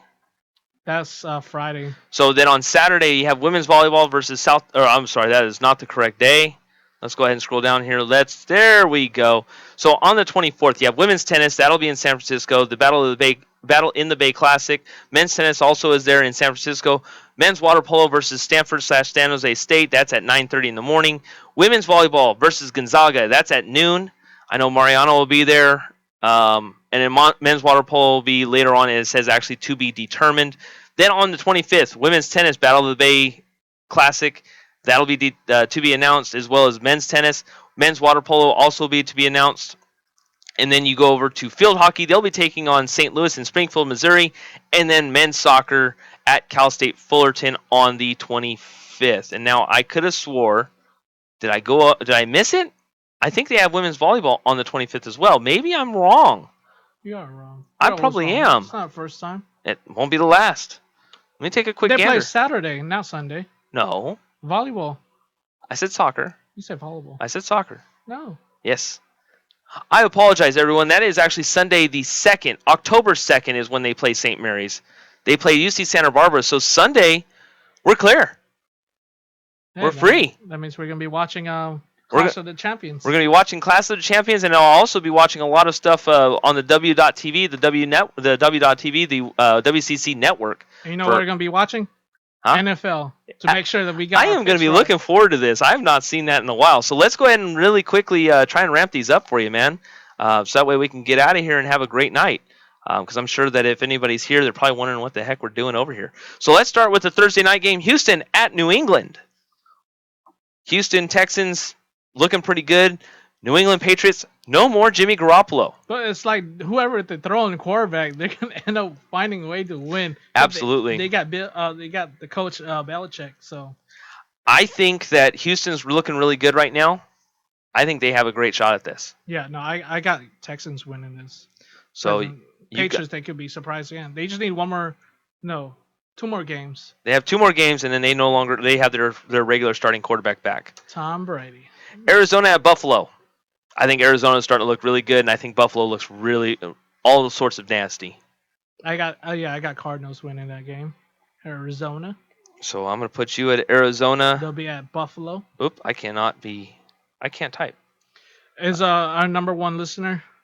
I don't know where he's at. I haven't heard from him all night. He didn't text you or give you his picks of the week? No, but I will probably get those from him tomorrow. Oakland at Tennessee. Oakland 1-1 on the season. Tennessee looked better last week. Mm-hmm. It's in Tennessee. Do the Raiders go 1-2 and really kind of feel like they're not as relevant as they should be? No, they're gonna be 2-1. Ooh. I got the Raiders winning that. Mark has Oakland. You know what? I don't want all of ours to be the same, so I'm going Tennessee because I think we're gonna be a little bit more the same than what I thought we would be. Cleveland at Miami. Cleveland is going through their 3rd quarterback this season. Miami. I mean, that's about the best I have. They look like They look like a team. And they're playing in Miami too, so. I'm going Miami. Yeah, I got them. Huh. See, that's what I'm saying is I think we have. It's like a battle of LeBron James. So. They should just make LeBron be the quarterback for the Browns. Yeah, seriously. It's It's his off season. Come on now. He's only got I think it's a LeBron James curse or something. Cause well, he brought a championship there. You would think that they would learn off that. He's the only curse. He's the curse. He's the only one winning. The baseball Cleveland Indians. They look good. No, they don't. They're going to make They're going to make the playoffs. Yeah, only playoff. Oh, that don't mean nothing. Yeah, they don't mean nothing. Anyways, Baltimore at Jacksonville. Jacksonville. What a disappointment last week. What a disappointment in the week 1. For fantasy, man. Do they come back finally? Are we going to see this team finally against Baltimore? I mean, are we? Baltimore's looking better than I thought. Well, they look like they were going to have a beatdown with the Cleveland Browns before Josh McCown went down. Yep. Nice rhyme, by the way. Hey. That should be a rapper. So who's going to take it? I got Jacksonville. They got enough quarterback. They got the quarterback. They got the quarterback for it. I agree with you. Like I said, Bortles to turn it around. Turn it up a little bit. Let's see here. Detroit at Green Bay. Green Bay offense looks tough to figure out. It looks like that Aaron Rodgers just is forcing a lot of things. Detroit looked good until the fourth quarter against Tennessee. Does Green Bay turn it around? It's in Green Bay. Who you got for this? I'm going Green Bay. Okay, I got the Detroit Lions. So. You're gonna switch it on me? Are you doing it just to? I got the Lions rating. So. I've got to say that they're gonna finally turn things around. Finally going home. This is gonna be a good match, and I'm kind of curious on where you're gonna go with this. Denver at Cincinnati. Let me see where I have that. No, where's that? I think that Denver is good. But I think Cincinnati is actually better. Yeah, I got the Bengals. The Bengals? The Bengals. Because I mean, it's Andy Dalton versus their rookie quarterback. Yeah, I'm with you on it. Minnesota at Carolina. Carolina looked great last week. Minnesota looked good, but they lost. Now their starting running back, Adrian Peterson, is gone, possibly. It's a rumor. He's gone or he's out? They said that he's out. They even rumored that he got traded or what? No. Oh no. He's not. He's gone for this week. As far as I'm concerned, I think he's gone for this week. You know how bad my fantasy I know. running corp is. Oh my. Keenan Allen. Yeah, that's unfortunate. I don't have it in my fantasy. Oh, I thought you did. I'm talking about Jonathan Stewart for one. He got out. Yeah. And then Adrian Peterson. I was playing against Hot Rod. And yeah, me and him, we were going back and forth. So I scored 240 total points, and I'm 0-2. Ouch. That sucks. But anyways, Carolina, I'm picking Carolina. I think they're looking good. Yeah, I got the Carolina. I think they're looking like the team that we thought they were going to be. I just think that they had a bad week 1. I'm trying to see if I'm not sure if Jonathan Stewart is going to play this week. If not, it said questionable. Okay. Last time I looked. So it's going to be more battle of the quarterbacks. Yeah. And it's Cam Newton. It's Cam Newton. MVP. Done. Superman. Washington at New York. The Giants. The Giants. I got the Giants. They're going to go 3-0. Washington with Kirk Cousins. I don't know if the players are starting to turn on him. I'm going Washington one more week. I've picked them the last couple of weeks. I'm going one more time. Hey, I would love to see Washington win. They need it. Yeah, they could be 1-2. They need it, and you know that the Giants need to lose. So yep. You're okay with my prediction. Yeah. Los Angeles Rams, Tampa Bay Buccaneers. Los Angeles Rams. This is in Tampa Bay. Los Angeles Rams coming off of a interesting win against the Seattle Seahawks. But Tampa Bay getting beat down. I already knew that's how Seattle is. Yeah, you called it. Hey man, good call. Yeah. So yeah, I got Tampa Bay winning this game. Okay, so do I. And I just got a text from our loyal listener Kyle, and he said Green Bay. But hella late. Bubba, this is what I'm going to tell you. You're going to have to just give me your picks later on. We're trying to run things down here. Why in the world am I putting down LA? I am not putting down LA. I'm putting Tampa Bay. San Francisco at Seattle.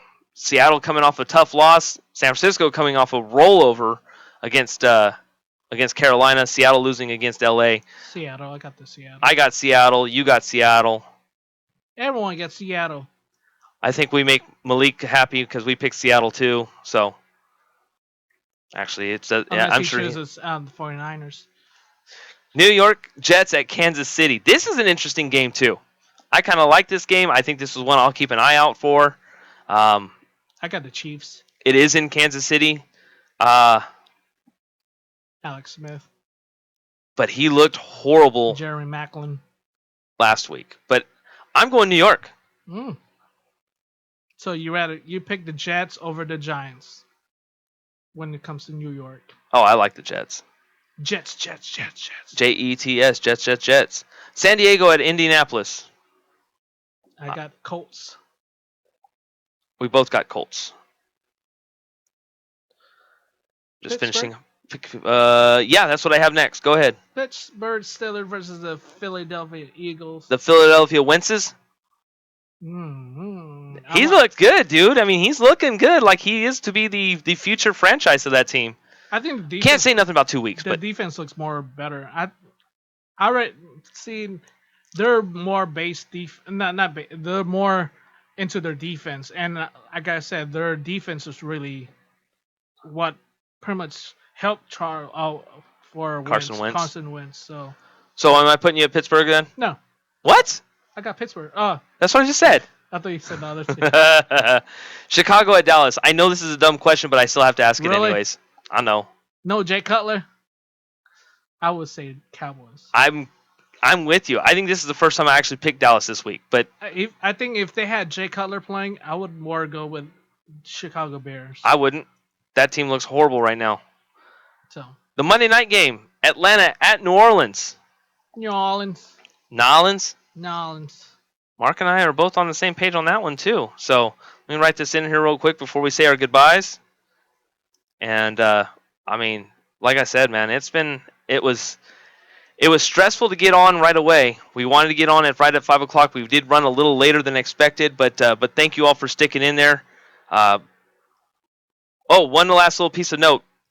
For Delta College, we want to go ahead and throw them out there because we do cover as much sports as we can, regardless of where the area is. But for women's sports, Delta Athletics Mustangs women's soccer, they stay undefeated, 5-0 win over Yuba.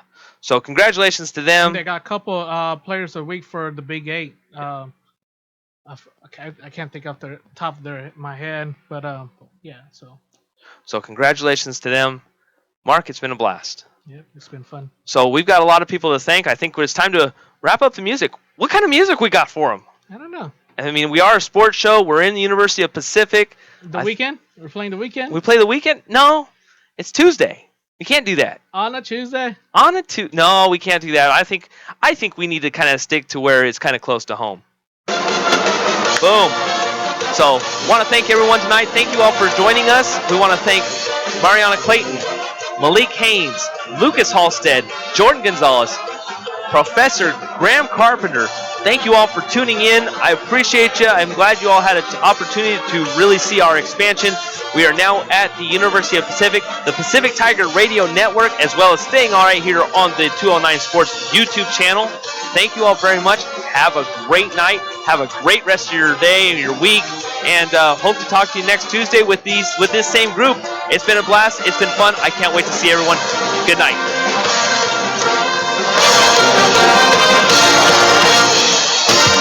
At KPAC, Soccer, 91.9, home of the Pacific Tigers. It's 6:42 p.m. Time for Steve Plato and his son Dylan to do the dishes. They talk about everything from the yuckiness of girls to the awesomeness of his soccer team. Sometimes they don't talk